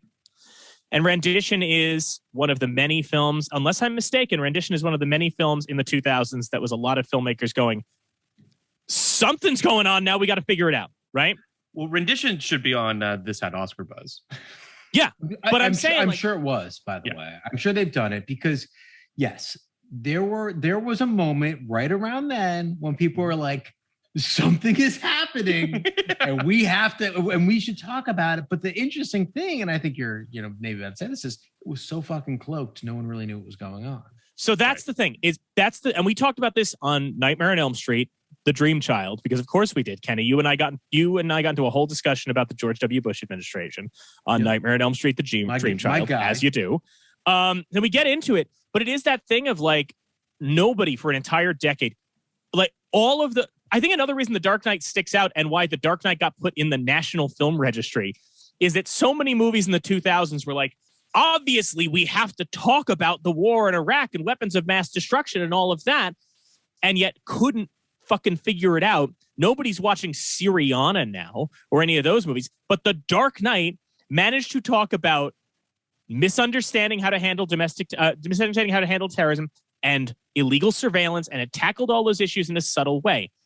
What Gavin Hood wanted to do with X-Men Origins, he talked about this in the commentary and all, was he wanted to use Logan's experience in Vietnam and being disillusioned with the missions his country was sending him on and being turned from a soldier fighting for liberty to essentially a mercenary, and use that as a metaphor for the war in Iraq. And the thing that makes me sad, because I like Tsotsi. Tsotsi is a very good film, I think.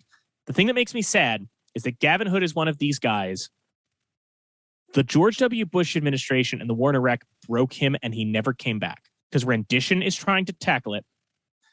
X-Men Origins Wolverine is him trying to talk about the war in Iraq through an X-Men movie. Then his next film is Ender's Game, where he turns a very complex sci-fi novel into trying to dissect the war in Iraq. And then his next film is Eye in the Sky, which we all don't remember, but it's about drone strikes. Yep. And then his newest one is, what the fuck is it called? I have it here. It's called the something. Official Secrets. Official Secrets, which and is, then he again, has something called The Test that's coming out. So this is all what happened to Gavin Hood is the equivalent of like how Oliver Stone fell into Howard Zinn's A People's History of the United States and never got out.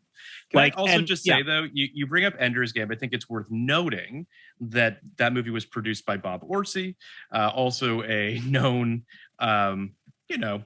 anti-government guy. Why does he have any problems, Phil? Yeah. I heard he was I'm gonna stay relatively far from this flame, but I'm just gonna say that I do think what you're saying absolutely is true. He's a little bit lost in his anti-establishmentarianism to some degree or another. Well, I think that this film doesn't. I mean, I don't want to move past what Mike was saying quite so fast, because I think that's a really salient point, really good point, and I don't know. You got me kind of a little, a little morose, to be honest, because whenever this particular conversation comes up, mm-hmm. it gets me a little angry and pissed off that we never quite dealt with it. That Trump came on too fast and he came on too hard, that we just kind of let it go, And because we still don't know how to deal with it. Well, a guy like Gavin Hood, and the point you're making, and there were a lot of people who were trying to make a big fucking stink about what was happening during the war in Iraq, and particularly what was happening, to the prisoners of war and drone strikes and stealing oil and mercenary wars and Halliburton and all these things, who, definitely had a voice in the moment. It was a big fucking thing. Uncle Moore stood up there and started screaming about it from the Oscar podium. Like, this was everything in political discourse at the moment. But when Trump came, it all got swept under the rug. And it's incumbent upon, I believe, our generation to resurrect it like the boomers resurrected Watergate and hammer it into people's head that this too can't happen again. All right, that's it. But it's interesting you say that, because I think that the one thing, I think it's more than just Trump, because this disappeared before Trump. And the reason I say that is because I don't think so. But okay. My point is, I think because for people my age and people like me, right, this was all going on and it felt very much, it felt powerless. Like, people my age, we couldn't vote, right?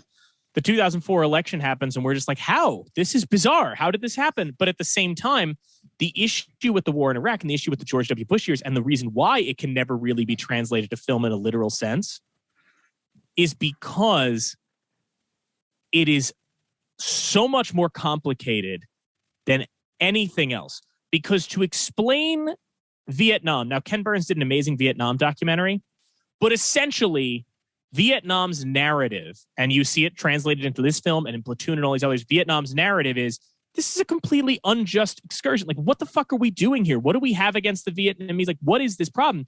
So it was easy to distill.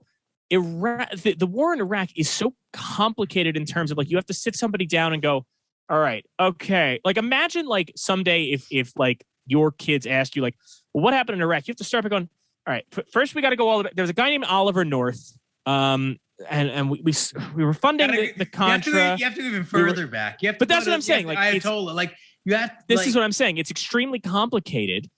So you can't distill it into a single film in any meaningful way, especially because to reach people who don't pay attention to why were we mad at Gaddafi and then not mad and then mad again, I don't know. For people who aren't paying attention to that, it was very easy for the George W. Bush administration to go, look at this attack that happened. We got to get back at them. And for people who were against the war in Iraq, they had the thing they were running up against, which is when Bush was going, hey, 9/11 happened and therefore we got to do this. And then the people were coming out and going, we should not do that. A lot of people were going, well, then what should we do? And there was a lot of confusion of, Not that. And I think here's what I think we can agree on. Is that X-Men Origins Wolverine doesn't handle this subject matter particularly adroitly. But the only reason I bring this up that way, and when I talk about with Gavin Hood in particular, is that he's still trying to do it. I know, and it's not working. And I guess what I'm getting at, I'm sorry, I'm not trying to cut you off.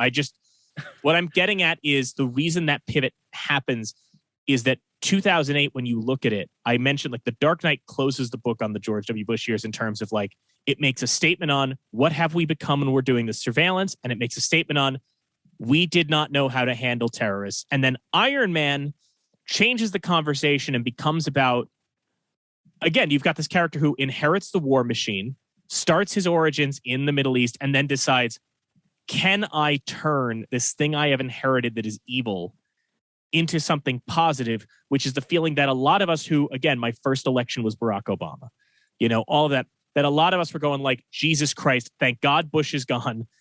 We can at least try and start fresh. Wolverine is spending its time. It is a movie that is attempting to grapple with things with like 2005 level understanding and information. And as a result, it has nothing to say that is relevant to the world in 2009. So the actual stuff that's trying to say something is boring as shit. Well, and then there's just forced character introductions throughout. Well, I mean, I think part of yes to what you're saying, but I think it's a little bit more Legion in the sense that Fox isn't interested in saying any of these things. Is not interested in making a movie that's an analogy for any number of the things that you and Kenny just outlined. I personally think that this film just, quite frankly, just doesn't need to exist. It's kind of treading water. It gives us a little bit of backstory on Wolverine, but not much of it, quite honestly. There's not really a ton to glean from this that couldn't have just been in some flashbacks in another movie. And because of that, it just feels completely inessential to the character. And as you're watching it, it's such a hodgepodge of stuff. It's kind of this like mercenary movie for a heartbeat with a bunch of super bland, terrible team of people. I mean, no offense, but Will.i.am is not a great actor. I would like to note that Comic Book Resources said he was the worst casting in one of almost any Marvel movie. But I also just feel like, to pivot back a little bit to what we were saying about movie stars and star power and all that kind of stuff. Kenny and I were texting about, Taylor Kitsch. It's hard not to watch this film and see he's really bad in this. They've been threatening to give us a Gambit movie for what feels like a decade or more at this point. You've got Ryan Reynolds, who Hollywood was desperate to make a thing. And it wasn't until he weaponized Deadpool that he actually became a thing, which is ironic considering the role he plays in this film. His heart's not in it. He becomes the villain at the end in a way that's just depressing to watch. It's just this movie's just not. There's nothing pulling it together. It's riding solely on the star power, the charisma of Hugh Jackman as Wolverine. Everything else is just like, we hope that you'll stick around. And then on top of all of this, it needs to be unpacked for a quick second here, but like, this movie is one of the first movies to leak in its entirety onto the internet 3 or 4 months prior to its release. I texted this to you, Kenny, that I never saw this film in the theater. I watched a DVD burn of it from the UTA video department when it leaked back in 2009. So this was the first time that I probably sat down to saw the finished print of this movie, which, spoiler, was not decidedly all that different from the one that leaked a few months previous. This was just a debacle of a film, $150 million budget that probably maybe includes P&A. I mean, they didn't do very well on this film. Obviously he's a beloved character and they found a way to come back, but it's not a surprise that First Class is the next movie to come out, where they basically try to reboot the whole fucking series. Now, did this make, my question is, it didn't make, a ton of money in the theater, but did it make money when it was released on Blu-ray and DVD September 15th, 2009? I bought so much shit and then I didn't get to even bring it up. I'm wearing an X-Men The Game shirt from GameStop. I'm wearing a Logan dog tag. We love you for it. I just got to get this out of the Bring way. it up. Yeah, bring it all up. Show got it. this Show us. Japanese poster for it that was called X-Men Zero. That's appropriate. X-Men Zero is appropriate. The goddamn Phil gives it. I ate the goddamn Papa John's pizza. I have the Slurpee cup, and not only all of that, but and I'm so pissed about this. There was so in addition to 7-Eleven having the Slurpee cups and Papa John's having the pizza, Schick produced a Wolverine X-Men Origins exclusive razor, and it didn't show up in time. What about it? So now what makes it? Does it look like his claw or something? I don't know, Phil. It's not here yet. It's stuck in Jersey. Well, when you get it, send me pictures and we'll post it on our Twitter feed. Obviously, I was so mad when it didn't show up. I was just like, come on, man. Can I just you bring up the claws? You bring up the Schick claw, whatever. The Schick Quattro titanium razor. Yes. Do you remember the scene in the bathroom when he uses his claws for the first time? Yes. And it's maybe one of the worst special effects I've seen in an X-Men movie. And he destroys the St. Dewey Cox out. Yes. Really, really hate this movie. And I'm not saying that anything you're saying is untrue or unfair, but it does feel like these are not the worst special effects I have ever seen. Kenny, these are... I think the photography is not nearly as bad as you do. Kenny, this is a movie that is not finished. This is not finished. It doesn't look that bad. It's not finished. It genuinely looks like half of this is bad green screen shit. All of that stuff... Here's the difference between you and I. You texted me this before we even did this episode, right? Which is you kind of don't really give a shit about X-Men, right? If you do, great point. If you do, you watch this and you say, fuck you. So it's not you, Kenny, but fuck the movie. No, I know who you're saying fuck you to. So it's hard for me not to watch this film and feel by the way, I haven't read a ton of the comics. I'm not a person that, that really can ride for, all of the backstory, all the whatever. I'm a fan of this series of films. I like the X-Men universe. And this to me is just the nadir of it. I appreciate that feeling that you're feeling. I remember the way I felt in 1997 watching Batman and Robin. Sure. And Batman and Robin elicited a very strong fuck you from me. But for a very different reason, because they weren't taking it as seriously as I took it. Sure. And that really pissed me off as a 15-year-old boy. This doesn't take it not seriously. So I still don't really understand. I get what you're saying in that you feel like it's an unfinished product, but I don't really understand exactly what it is. But and look, I know this comes off as rhetorical, but it's not. I want the answer. I don't understand exactly what it is, what pisses you off about this, and the ways in which the other ones are so superior. I guess the only X-Men movie that I've seen that I think is Logan aside, which I actually think is really cool and doesn't remind me of an X-Men movie at all. I think Days of Future Past is very cool. I like that movie very much. I think the first three are exhausting. I think X2 is one of the best comic book movies. I know people love that movie, but I think they're all pretty exhausting and confusing. Well, but that's a perfect reason as to why this movie doesn't mean anything to you, right? To me, I watch this and I think to myself, is Gavin Hood trying to make a bad movie? No, of course not. Did Gavin Hood get screwed in terms of, reshoots or any number of things? Possibly. Is there, are there reasons for the technical deficiencies in this film? Absolutely. That doesn't change the fact that it takes me out of the movie every fucking 5 or 10 minutes when there's some sort of terrible fucking action sequence or bad special effects that to me do a disservice not just to the film, but to the franchise as a whole. But it's because I care about the franchise, right? If you cared about the franchise, I imagine we'd be closer in our opinion as to this. But again, you don't care about it. So, in fairness, Phil, I'll say this is somebody who deeply cares about this stuff. I mean, X-Men, the 92 cartoon series came out when I was a kid, and that series is an all-time banger. Sure. The first X-Men movie means the absolute fucking world to me. I have so many memories associated. Well, I was also a young kid, and I remember vividly, if I can go off for 1 second, I remember we took a school field trip in elementary school. My first time getting to go into the city with my dad, we went to the Statue of Liberty. And a lot of the other families went up to the top of the Statue of Liberty. And instead, me and my dad went into the museum inside where they had the facade of the Statue of Liberty face. And he goes, they used that to make the mold to film this thing for that X-Men movie that's coming. And I was like, there's an X-Men movie coming. This rules. And we went to see it. And I was happy as a pig in shit. Like that, it means a lot to me. And I get emotional thinking about the first X-Men film. And even so, I'm not as mad at this movie as you are, Phil. And I think the reason for that is, I'm not saying that in a negative way. I'm not trying to drag it down.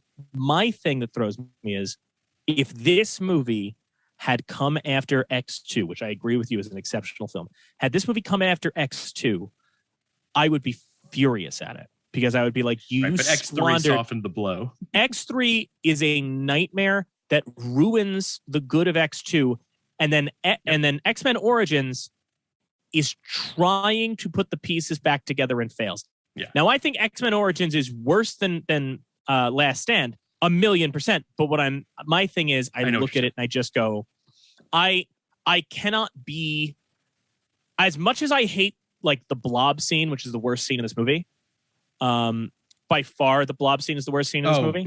You calling me blob? With, Kevin Durant? Yeah. That it's like, because and again, I'm not trying to be a dick. When I wrote about it, I wrote that as the worst scene in the movie because I'm like, you just built up the momentum of Logan or Jimmy or whatever is furious that his girlfriend died and this couple he was staying with died. He just set a man on fire 5 minutes beforehand, and then he shows up in the ring and he's cracking jokes about a fat dude. Like, what the fuck are we doing?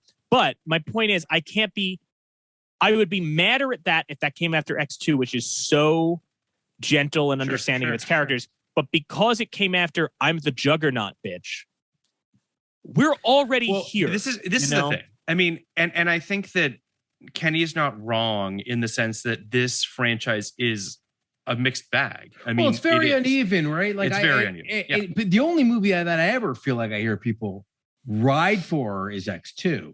Like the only movie from this entire, again, Logan excluded because it's not really, doesn't feel part of this franchise. But the only movie that I feel like people ever put in the greatest superhero conversation is X2. And I always I saw the first three in theaters. I saw Days of Future Past in theaters. I'd never seen this. I'd never seen the Wolverine. It doesn't mean much to me, but a lot of that is because like I don't think they're particularly well done. Well, I think there's an interesting. I think there's incredible potential here. No, and I have no doubt in my mind that Kevin Feige is licking his lips with the opportunity, which inevitably we will get, which is a reboot of the series. And I hope it's a reboot from the start. I have no doubt that he's gonna. Who knows, dude? With that little Evan Peters tease in WandaVision, who knows what they're gonna do? I want to take note of something interesting though that Kenny just brought up, right? About the potential in this series. I think another element that needs to be talked about is until 2008 and until this Marvel Cinematic Universe, the movies weren't everything. Mm-hmm. And I say that because let's talk about X-Men in particular, right? X-Men 92, the cartoon series, comes at a time Marvel has had its bankruptcy. They're selling the rights to everything left, right, and center. If you feel like going on Disney Plus, all of those Marvel cartoon series, and the thing about it is the Spider-Man cartoon from the 90s, very good. Fantastic Four, Iron Man, Hulk, passable. The X-Men 92 is such a banger. They're doing this X-Men 97 revival series. But that cartoon is great, and that cartoon explores the full potential of serialized X-Men storytelling in a way the movies can't. Why I bring this up, when the first X-Men is coming out, the Bryan Singer X-Men, when that's coming out, they produce a new cartoon series, Saturday morning cartoon series called X-Men Evolution. Redesigned characters. We're setting the X-Men in a high school. And that series, while not as good as 92, that series is great because what it does, very smartly, it's not set in the same continuity as the movies or anything like that. There wasn't this obsession with a canon. It was instead it was Marvel in TV and in comics going, if people are seeing the movie, they'll want to explore the X-Men. So let's make new X-Men content. And even with this film, which is how you can tell it's a real reboot, in 2009, to coincide with this movie, they produced a new cartoon series called Wolverine and the X-Men. A new Saturday morning cartoon that is not, it has nothing to do with the movies. It just creates a scenario in the first episode where it's like, here's the Xavier Institute and everyone you know, and oh no, there's a Sentinel attack and it's the future, and now Wolverine runs the X-Men so we can do our own thing and people won't be confused. That's probably the worst of the 3 X-Men animated series, but I needed to bring it up for 2 reasons. Which is one, X-Men works better as a serialized story than it will ever on film because it is a saga, and the best X-Men stories you can't put in one graphic novel. The best Batman stories you can, which is why Batman works on film, right? You could do the long Halloween. X-Men, you need a lot of time for Age of Apocalypse. You need a lot of time for Dark Phoenix Saga. I think that part of it too, and I do see where you're coming from, Kenny. It's an unwieldy series, right? Like there's just so many characters. It doesn't have to be. It doesn't, you know what I mean? Like I think it doesn't have to be. Like right. And then I think that Kinberg does a disservice as well to the whole franchise. So it's bad. They've never. I mean, look. Is Bryan Singer a good filmmaker? Yes, kind of, maybe. I'm not sure. Yeah. But they've never really given it look, Aronofsky almost did this. And the thing he almost did the Wolverine, I believe. Right? Yeah. He almost did, he almost did Wolverine. Yes. That's what I meant. He almost, did this franchise, was involved with this franchise. The thing about X-Men, and this is where I thought you were going, Mike, and you kind of did, and I want to just kind of piggyback on this idea is when we were growing up, I was not a comic book fan. The only character I ever read or cared about was Batman, and Batman is kind of easy to get your head around because it's one man's journey. Yeah. Right? He is this giant tree trunk, and everything else comes off him. The X-Men are a forest, right? But everything that I would read about X-Men, criticism or people on the internet, made me think that there were things going on there allegorically that trumped anything that I had seen in Batman or anything that I had seen in any other comic book world. Now, I don't know if they'll do this.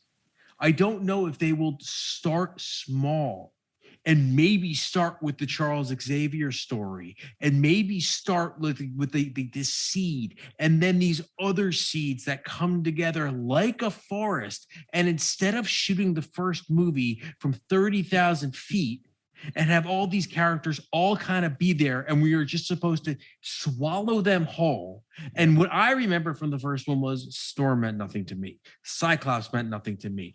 Jean Grey meant nothing to me. All these characters who are really fucking important meant nothing to me because they were just there. Give them their own movie. People will show up. And start it small and then have them come together like the Avengers did. And I think people will love it. The thing is, I'll admit, I'm terrified of bringing the X-Men into the MCU. I hope that doesn't happen for a long time. My reason, Stewart's in Doctor Strange. But you can acknowledge these multiverse. But my point is, the reason it worries me is that X-Men works very, very well on its own, and there is a reason why, if you are a longtime Marvel reader. Oh God, he's Charles Xavier in that? I didn't realize. Yeah. When the other Marvel movies, when the other Marvel storylines are really interesting, X-Men storytelling kind of sucks. And when the other Marvel books suck, X-Men storytelling is interesting. It's this weird thing that happens. And the problem is it's partly because X-Men is great. Like the idea of the X-Men, they're superheroes who have superpowers and people hate them for it. They hate them because they're different. But then in the other side of the Marvel universe, you're like, everybody loves Mr. Fantastic and his tower. And it's very hard to square that, which is why the only time they did it well, and they did it well just because it's funny, is the original Civil War comic book.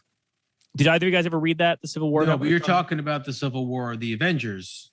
Well, it was the whole Marvel universe. That was the universe. So, no, I'm talking about in the comic, not the MCU. I know what you're saying. I know what you're saying. So in the comics, they introduced this thing of every superpowered person has to register with the government and work for the government, and then as a result, they're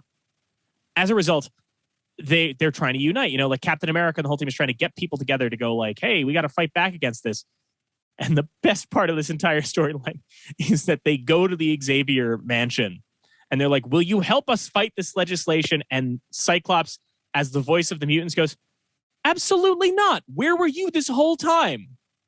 We're going to go off and do our own thing. Fuck you. And it's great because it's the only time that there's an acknowledgement of like, oh, I'm so sorry. Oh, no. Oh, they want to sign you up for 5 minutes. Every year there's a mutant registry out there. Where were you guys? So I think it's going to be tough to do in the MCU. I think that X-Men, By the way, the reason I brought up Wolverine and the X-Men of the series, it's not a very good series, but I watched all 26 episodes in prep for this show. So if I didn't at least mention it, it was a complete waste of my time. Wait, wait. I want to keep going on this. So, because this is interesting, and we can finish the episode too soon, Phil. But this is interesting to me. In the Civil War comic you're talking about, the idea is that all of these superheroes existed on the same plane of time. Yeah. And the exploits of the X-Men could have been read about in the newspaper by the Fantastic Four. Always happened, yeah. Okay. That's not what would happen moving forward, I would imagine. No. But imagine that we will pretend that these guys all existed on their different planes of existence. But I'm saying that more, yeah. No, I hear everything you're saying. I'm talking about moving forward. How would you in a world where the multiverse has now been not only fed to audiences but devoured by audiences? How would you? And I'm not saying you have to use the multiverse, but now it's a tool at your disposal. How would you? I'm asking this both of you guys. How would you introduce the X-Men into the MCU moving forward? I think that the interesting idea might be, and I'm not saying this is the way to go, but I think an interesting way to address this, because the whole idea with mutants in Marvel is that mutants are just a genetic thing, and that you get your mutant powers during a moment of trauma, which is something that in this film, Gavin Hood in the commentary said a line that I did like, which is he goes, the thing I liked about it is that a traumatic event causes you to mutate. Because I think all of us mutate after a traumatic event, whether it's war or a divorce or something. And that's a great metaphor. I think that's an actual chemical thing too. I think but I love that. I think that if you're going to do it and you have to explain, well, where were the mutants all this time? An interesting element might just be to address, like, look, Thanos snapped everyone out of existence. He snapped everyone back in. The act of people disappearing and reappearing and whatever, and missing the 5 years and whatever, when that happened, a latent gene that otherwise wouldn't have gone so far as to mutate, because it's not Thanos back, it was that the Hulk snapped him back, right? Mm-hmm. Bruce Banner is full of gamma radiation.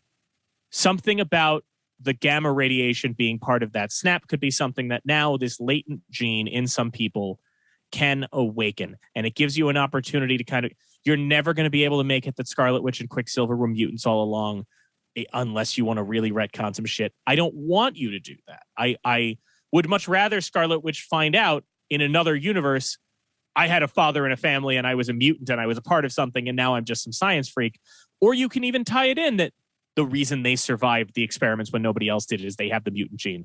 But I think if you're going to do it now, doing that Thanos snap, A, gives you the ability to organically do this genetic mutation thing, and B, gives you a way to still have this kind of anti-power prejudice in a world that has for the last decade had superpowered people, which is some of these people came back and they came back different.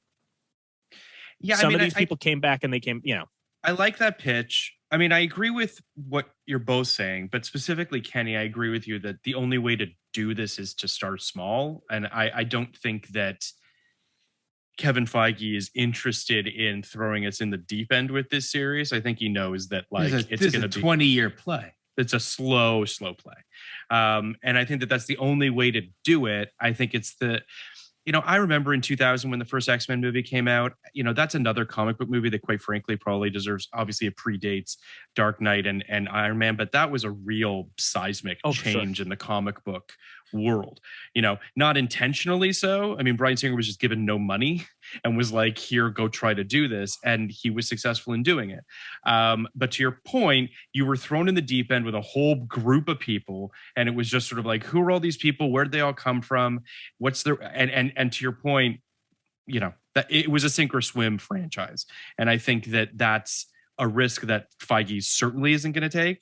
I think that he's going to slow play it, figure out the best way in. The fact that Xavier is in Doctor Strange 2, I imagine, is a little bit of a tee up to some multiverse shit that's going to be going on. And that's probably how they're going to get folded into this in some way or another. I don't know how. But more than anything, I do wonder if, if Fox could do it all over again, I don't imagine they'd play it the way that they did. It got way out of control. It just got it got incredibly expensive. You know, Apocalypse and Days of Future Past were unbelievably expensive movies that ultimately did relatively well, all things considered. But still, this was like one of the jewels in their crown that they never fully really capitalized on. Well, I think that's partly because when Fox started doing these X-Men movies, they were the only game in town. Right. I mean, everybody had all these things. I think that what screws them, what's fascinating to me, what you should have done in retrospect is you do First Class, which was a sleeper. Yeah. I didn't go see it in theaters. A bunch of people didn't go because they went, the X-Men movies, they don't know what they're doing. And then I remember Tom telling me, like, no, give this a shot. This is worth it. And I think that movie's pretty cool, too.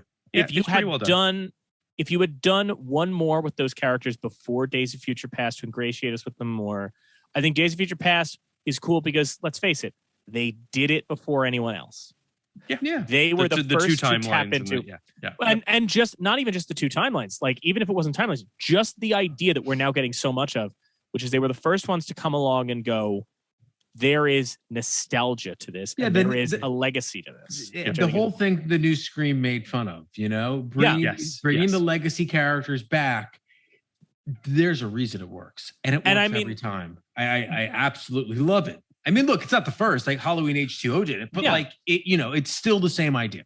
But as for the multiverse, I think it's worth saying too. I agree with you. We should have had another movie with the younger versions, but also, again, you've got the Wolverine, which comes out the year before Days of Future Past. Like, there's no rhyme or reason to any of. There's no, you know, it's just it's because they weren't. Look, the MCU completely reorganized how to look at these things. In the retelling of this story of the last 20 years, I think people mistakenly look at it as Marvel/Disney versus DC/Warner Brothers. But what we're talking about is there was another player in town, Fox, and then there was a fourth player in town, Sony. And Fox and Sony had these really, really strong properties, probably stronger than the properties that at least DC had. I mean, that Marvel had left, right? Yes. Those are the crown jewels, X-Men and Spider-Man. Sure. And they botched it both times. I think they botched them both times because they had no fucking person at the helm looking at the 20-year view of this. Well, there's also another element. Oh, sorry. Were you still going to time? No, whereas, you know, Marvel did. And I think it took, you know, the DC characters are so fucking strong and so ingrained in our culture that they were allowed to have a few missteps. And I think maybe now kind of they have found their footing.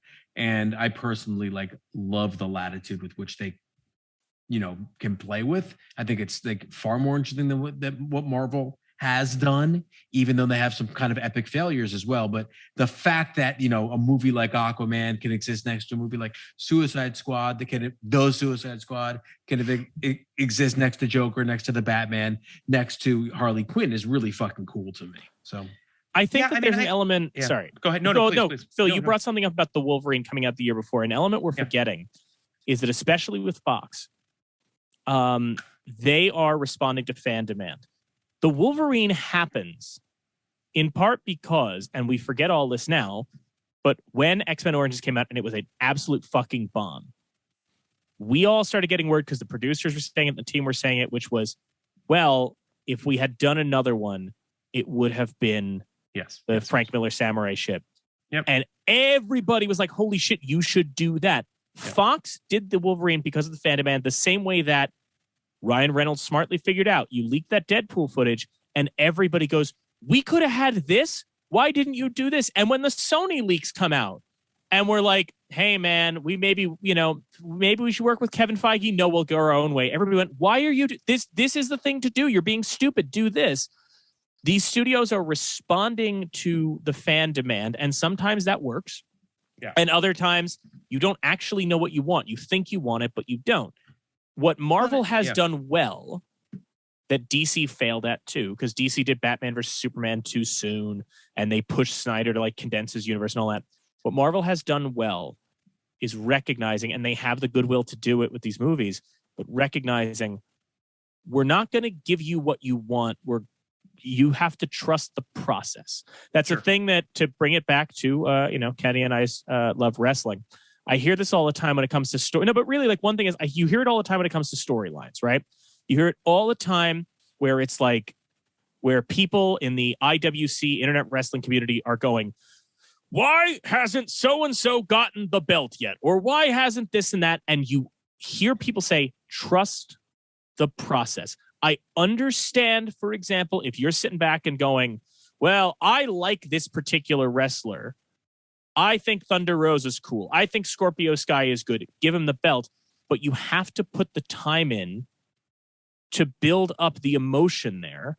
You know, the guy who is their current, and I promise this makes sense, I swear, the guy who is their current champion, Hangman Adam Page, world champion, said he was going to get the belt in like year one. They spent 2 years building up his kind of downfall and his climb back so that when he actually got this belt at this pay-per-view, I was jumping off my couch and I wasn't even following the stuff that intently. It just felt so joyous. What Marvel is doing and why they are successful is the fact that they are not giving you, for argument's sake, Chris Evans saying Avengers Assemble in the first Avengers. Fox or Sony would have done everything you would have ever wanted to see these characters do in the first movie. No, for sure. And I think that this movie is... Well, to Kenny's initial point a few minutes ago, I understand that there was nobody making an X-Men cinematic universe, right? They were really just going at one movie at a time, sort of. And you can sense it just in how, we've talked about how inconsistent the quality is across this franchise, and that Marvel changed the game in that respect. And I'm excited to see what they do when they bring X-Men into it. My issue ultimately with this film in particular is just A, how inessential it feels, B, how slapdash it feels. It feels like a half-assed version of wanting to create like your Gambits and your what have yous and potentially spin them off. It all just feels very lazy. It's just a bad movie, I think. Well, it didn't know if it wanted to be a Gambit, like if it didn't know if it wanted to be, let's explore the Wolverine character, which it tries to sometimes, or if it wanted to be, let's introduce Gambit, let's introduce Deadpool, let's introduce this list of stars and give them all character posters. They didn't trust the process. I think what you're reacting to, Phil, and I am quite sympathetic to this, is you're reacting to Hollywood at its worst, trying to quote unquote monetize something that is successful. Sure. And doing that all after the fact, right? So it feels like this is partially why I think that like Marvel in some ways has become a boogeyman, but there's always going to be someone in the conversation who says, but look at what they did. It is the greatest fucking cinematic accomplishment ever. To connect 25 movies the way they did and have it end satisfyingly, it is unfucking speakable what they accomplished. Unbelievable. And it feels so good as a viewer because now when Mike says trust the process. It's interesting that Mike's talking about a company that is 3 years old when he says trust the process. They haven't earned your trust, right? They are in the process of earning your trust, AEW, by doing stuff like what you're talking about. But people who said, trust the process a year into the company is, it's hope, and hope is nothing. Now, what Fox did by putting out a movie like this is blow any opportunity to earn your trust, because you will always say they are in it for the short-term cash grab and not the long-term play. I can't think of a Marvel movie short of maybe Thor 2 that felt like they just did it because it was, a movie that they should do at that time. I mean, Iron Man 2 feels a little bit like that too, but Iron Man 2 a little bit too. Iron Man 2 and Thor 2 felt like these are just movies that we're going to do right now because it feels like what we're supposed to do right now, instead of this is Winter Soldier. Well, that's the thing. I agree with what Mike said, which is that Winter Soldier, it's not a coincidence the Russos are behind Winter Soldier, right? Like, it's not a coincidence that those guys get the thing, they lock it in, you know? Winter Soldier is like, and they do this now, like in their sleep with the Marvel TV shows. But Winter Soldier is the one where you're like, oh, you are pulling shit from here and here, and I see how it's going to go there, and I see how this is important in the future. And then when Civil War comes along, it doesn't feel like it's just a fucking All-Stars, fucking Sgt. Pepper's, cover album thing. It's like, oh, now I know why these people know each other and why they matter to each other. So I think now Marvel has your complete trust. Marvel has me watching things like Loki that I wouldn't give two shits about because, and by the way, I'm happy I did because look at what happened at the end of that fucking series. Well, can I also say too, it's interesting because like halfway through, I don't know if it's halfway through, but there's a moment when Kinberg knew or saw what Marvel was pulling off and yet was completely incapable of actually doing that himself with the X-Men universe. Really it was kind of it's hard to do, but it's also a too little too late on some level in terms of that the franchise within the Fox ecosystem, was just sort of, it is what it is. Right. And I'm curious to see what they do with it, but I do think that, you're not wrong, Kenny, that Marvel proved itself to be right. There's also an element of with this movie is trying to reopen a closed book because Hollywood and studios are obsessed with trilogies. Patrick Willems, who's a great YouTuber and sure. And by now is on our show talking about The Godfather. You're missing out. Check it out on your podcast. You got The Godfather. Anyway, wow. That's awesome. It's a great episode. Tom makes him almost spit out his drink. I'm always delighted. But I say that because Patrick Willems did a great video about trilogies and why is Hollywood obsessed with trilogies? We don't need to be. This is such an artificial construct. Everything had to be a trilogy and everything ended as a trilogy. So Blade shoots itself in the foot trying to be a trilogy. Mm-hmm. X-Men, The Last Stand. This is your most profitable franchise. And now it feels absolutely insane that no one in the studio went, okay, guys, so this is our most profitable franchise. We're on our third film. Time to wrap it up. No one went, why? Well, because Aristotle wrote a thing called dramatics back in the day, and he laid out a format, and we got to stick. Like, what the fuck? It's insane. So Wolverine Origins, because the one thing we didn't talk about, I mean, we didn't touch on a lot, but one thing we didn't talk about is that this was supposed to be the first of many origin films. Yes. The next one was going to be got canceled. Magneto. Was Magneto Origins. Everyone's favorite romp, Magneto's Origins. I'm almost glad this movie bombed because the insanity of Fox going, that's right, our next summer blockbuster set in the glorious setting of Auschwitz. Yeah, seriously. Wait for that great climax where he bends the fence but can't save his family. What why? But anyway, and in any event, this was their plan because they basically shot themselves in the foot. They had no idea what to do after they killed everybody in Last Stand.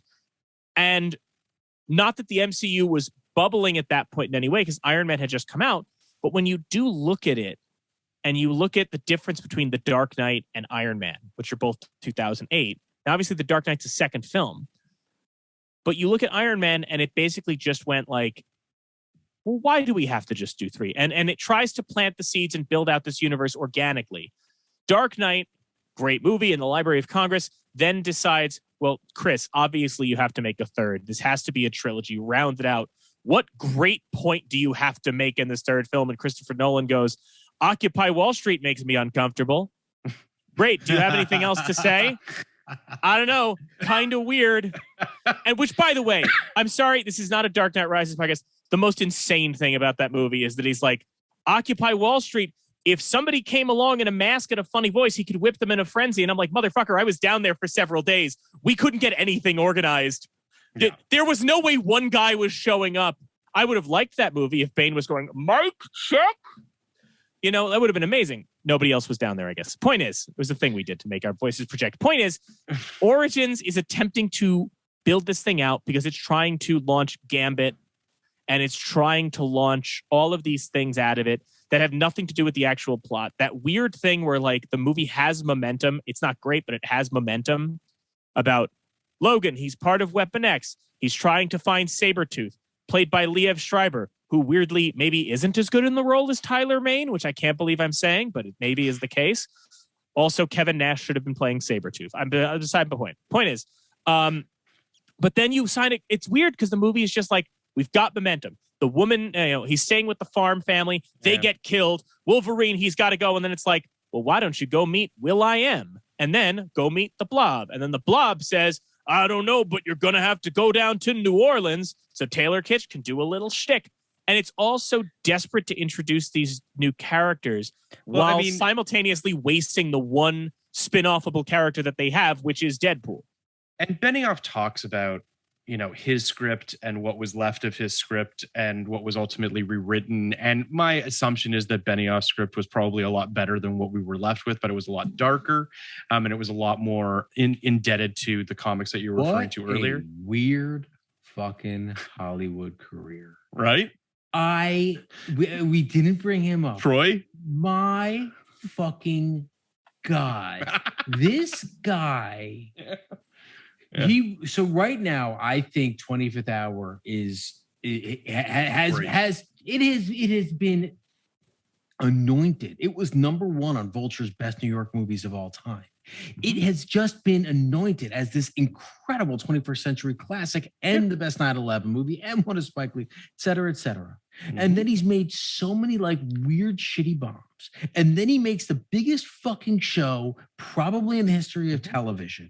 And he is a god for 7 years. And then he has one bad season of this show and he is poison right now. Poison. He doesn't get his deal re-up to HBO, which is insane to me. Yep. Poison. Do you know what else he wrote in 2009, Kenny? Something bad? Brothers. He's the worst.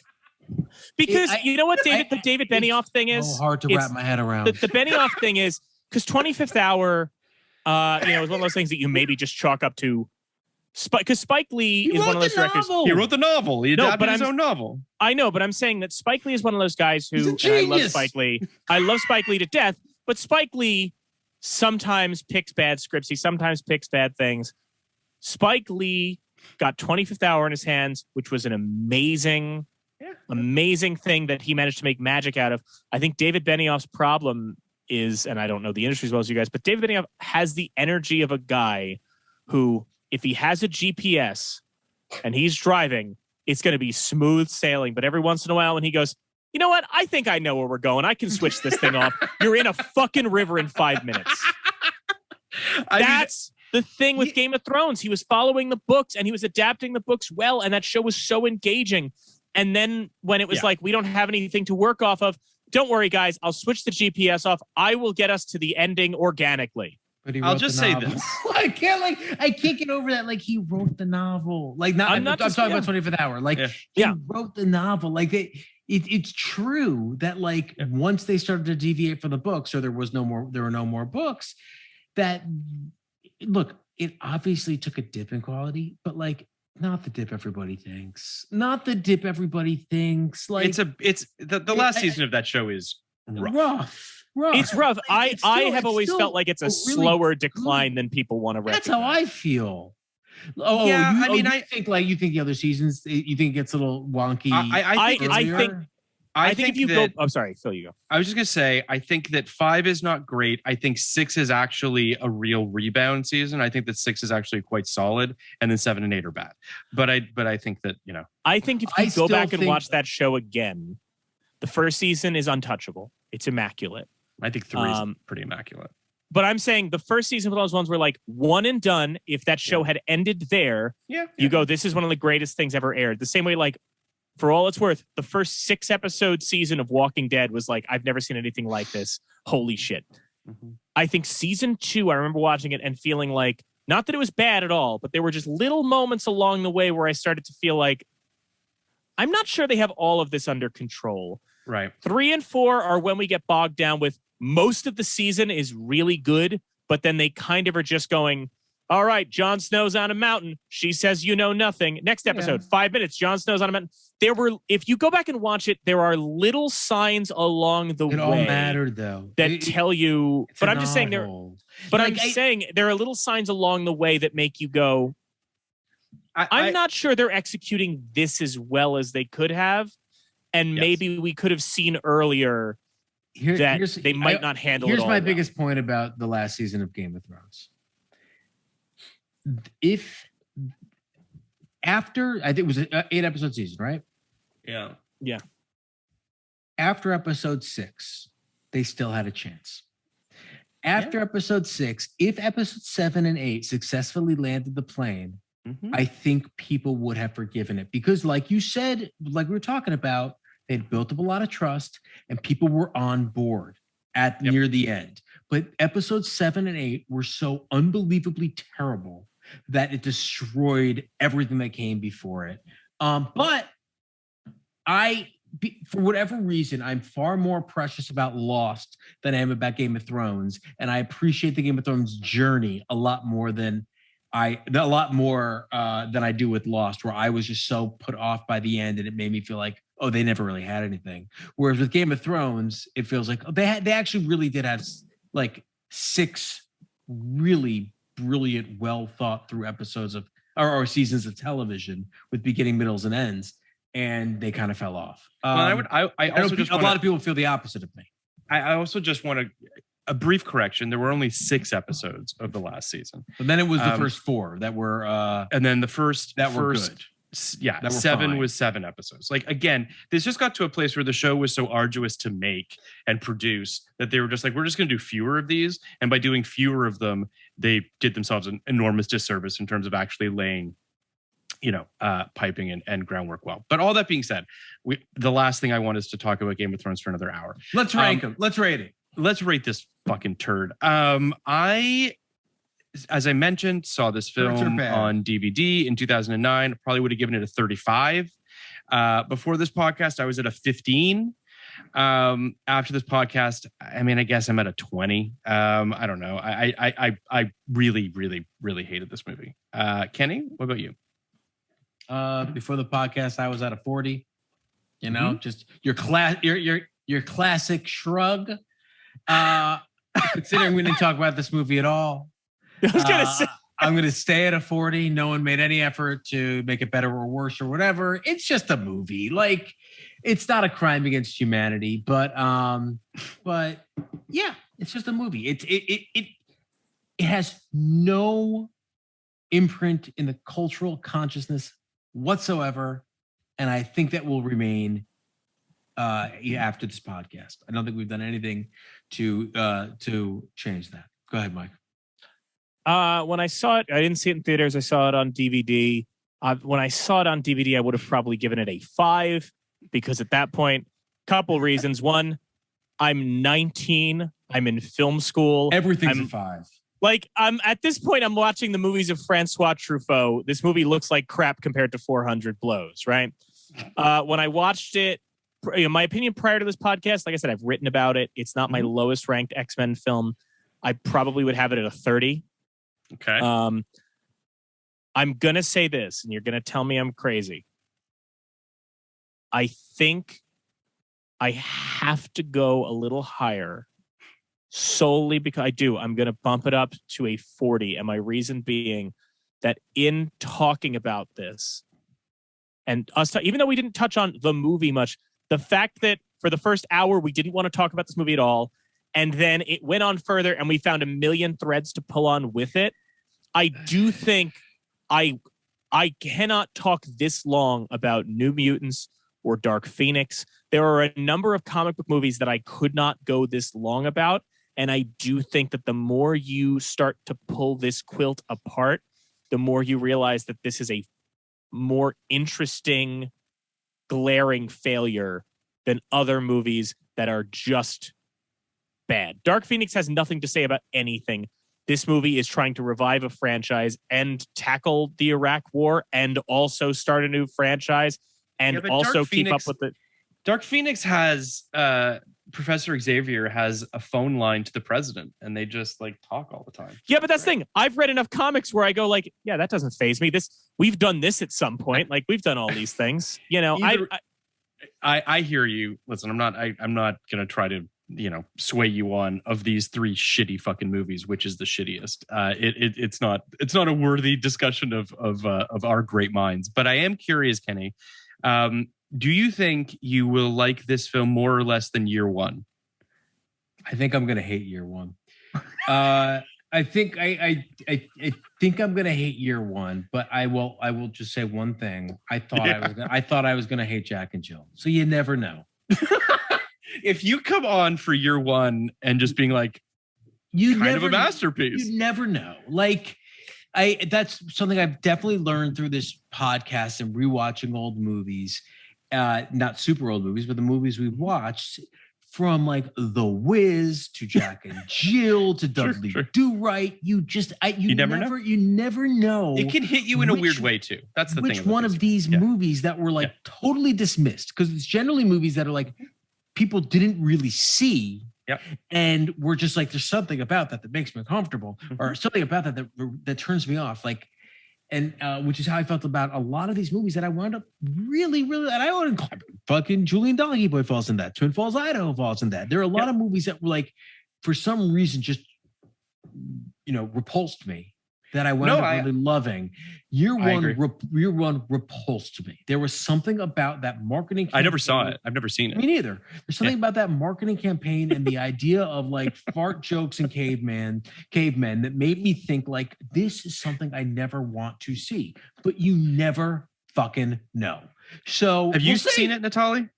No. No, why would I do it? No, 2009. No, but really like 2009 and like a lot of film school was the peak of my pretentiousness, Like there are people, we talk about, Kenny and I were actually talking about this the other day about a group of people Tom and I complain about a lot, which is what we call the sensitive boy film critic, which is nothing but the fact that like a guy whose entire review is just wanting you to see them a certain way. Mm-hmm. And like writing a movie that is more about them going, like it's essentially them going, yes, it's time for me to review, I don't know, pick your movie that was the choice du jour of like a promising young woman or what have you, which is just them going, here's my review of the film. I was not a sporty kid in school. I was more sensitive. 5 stars. And you're like, dude, what the fuck? Like, this isn't about anything. And it's like the antithesis. And it's the modern version of like how terrible that Harry Knowles Blade 2 review is. Jesus, and my point is, when I was in college in like 2009, I was that guy. I go back and read reviews that I wrote in college then, and how dismissive I was of so many things, and how much I was so very like on my high horse. And like Kenny called me out before when he was like, oh, what would be your take on the Oscars? Like people should get hit more. In 2009, if that had happened, I would have been the guy going, no, Mr. Carson, bring my fainting couch. What a horrific display. That would have been me. And what I found. Now you're the other thing though. Now that was so performative, bro. Yeah. But I'm saying like, my problem is, but look, that's its own animal that I can get into. The more time I spend in Tom, I know. No, it's not even that. It's that the more time I spend in Brooklyn, like when I was working a blue collar job on Long Island, I was very Mr. like, I don't want to spend time at the bar. I'm going to go home and watch Godard. And now that I'm like in like a fancy people job where people are spending like $200 on a shirt, all I want to do is down a can of Monster and buy a jacket that has the fucking WWE ice cream bars on it. Like I just feel like being trashed to compensate. But my point is, in 2009, I wouldn't watch any of that. I didn't go see X-Men Origins. I didn't go see any of that because I thought it was above it. And the one thing that has happened to me over the last couple of years is I have learned that there is nothing more boring than being above something. And what I learned today, Mike? What? That having you on for 90 minutes is an impossibility. Y'all really can cut me off anytime, man. I have to go. You guys do what you want. This is your show. I'm not in charge. You actually were in charge today. You did a great job with this episode. I appreciate you coming on and taking over my duties. We are going to wrap this up. But really, really, Always it's always a pleasure having you on. I look forward to everyone. I can't believe I was foolish enough to think that we get out of this in 90 minutes. You said it to me, and I'm like, well, I said sure. I think I said yeah. You said yes. But it was yes. Is like that was not enthusiastic. I know this guy. I know he doesn't come on to talk for 90 minutes, but I had a great time. This was a fan voted thing. If I came on for 2 minutes and talked about Turbo, they would have been pissed. Yeah. You made them pick this. It's just to be abundantly clear. It is always a pleasure to have Is the next one? Is the next fan voted one going to be with him too? We haven't figured out what the next fan one is yet. So when we figure that out, I will loop in Mike, and perhaps if Mike is interested in being the I only want to do it with you, Mike, and I'm gonna pick the 4 next time. Can I tell you, next time you should include one option that's just please don't. And I'm very curious to see how many people vote in the poll and go, don't do this again. Send him away. We don't like him. No, hard pass on that one. But I wouldn't waste a possible movie. We're going to do another fan poll. I am going to put one excellent film in there, and we'll see how that goes. It'll be in June. We'll have another fan voted movie poll, what have you. But it's always a pleasure to have you on, Mike. We can't wait to have you back in the future. This was a blast. I genuinely hope that you put the various accoutrements that you purchased to good use. You look great in your Wolverine shirt. You could wear Thank that. You. You could wear that. I couldn't before, but I'll tell you, I just want to call this out. I'm going to do one selfish thing. I've lost 20 pounds since my last podcast. Like it's 1999 appearance, motherfuckers. I wasn't going to say it because you never know, but you look fantastic. Well, we hope to have you back soon. This was a pleasure, and we love you. And please listen, you're missing out. The new season's back. I always forget to plug it on this show. Please plug it. Go for it. Yes. When does it start? It should be out now. As we're recording this, our last episode, we started with an episode about the Oscars, where Tom and I go through all the Oscar nominees. I watched every nominated film. We give our thoughts. I know Kenny has listened to it. So I know he agreed with one thing I said and then didn't mention anything else. So maybe he hates me. I don't know. Maybe he has. Maybe we're going to come to blows over like Dune or some shit. I don't know. But the point I haven't seen it. It's there. But we just did that, and then our first episode of the season, Phil talking all about Eve. We have decided that every season, for as long as he'll do it, Phil will always kick off the show. Oh, that's awesome! Very, very kind of you. And listen, it's Babe Pig in the City is still our most downloaded episode for some bizarre reason. We don't know. It's because someone had to do a good episode of a Babe Pig in the City, and it's not blank check. Kenny is then our second episode talking about Top Hat, which was a lot of fun. Kenny picked it because he said, I'm a dance writer. I'm going to have a lot to say about dance. 2 minutes before we record, he goes, I don't really have anything to say about this movie. And Tom went, he said that. Tom said, me neither. And I went, awesome. Uh-oh. Well, great. You knew you were in for a wild ride if those guys didn't have anything to say about the movie. We had fun, but I think I kind of proved that I'm a phony when it comes to dance. No, but it was writing. So that one's on there. I thought you were going to say that Kenny told you he was a dancer, and that I'm a dance writer, man. I'm one of the great dance writers. No, you're a dance writer. I thought you said a dancer. I don't know. We talk about Kenny's rap career in the episode. I'm not joking. It comes up right at the top because Kenny is in our theme song. So that's how I balanced it out. Phil's voice was in our first ever trailer, and Kenny was in our theme song. Right. But we also have other people. We have Mike Scott of Action for Everyone podcast coming on to talk about the great train robbery. Awesome. Patrick Willems came on to talk about The Godfather.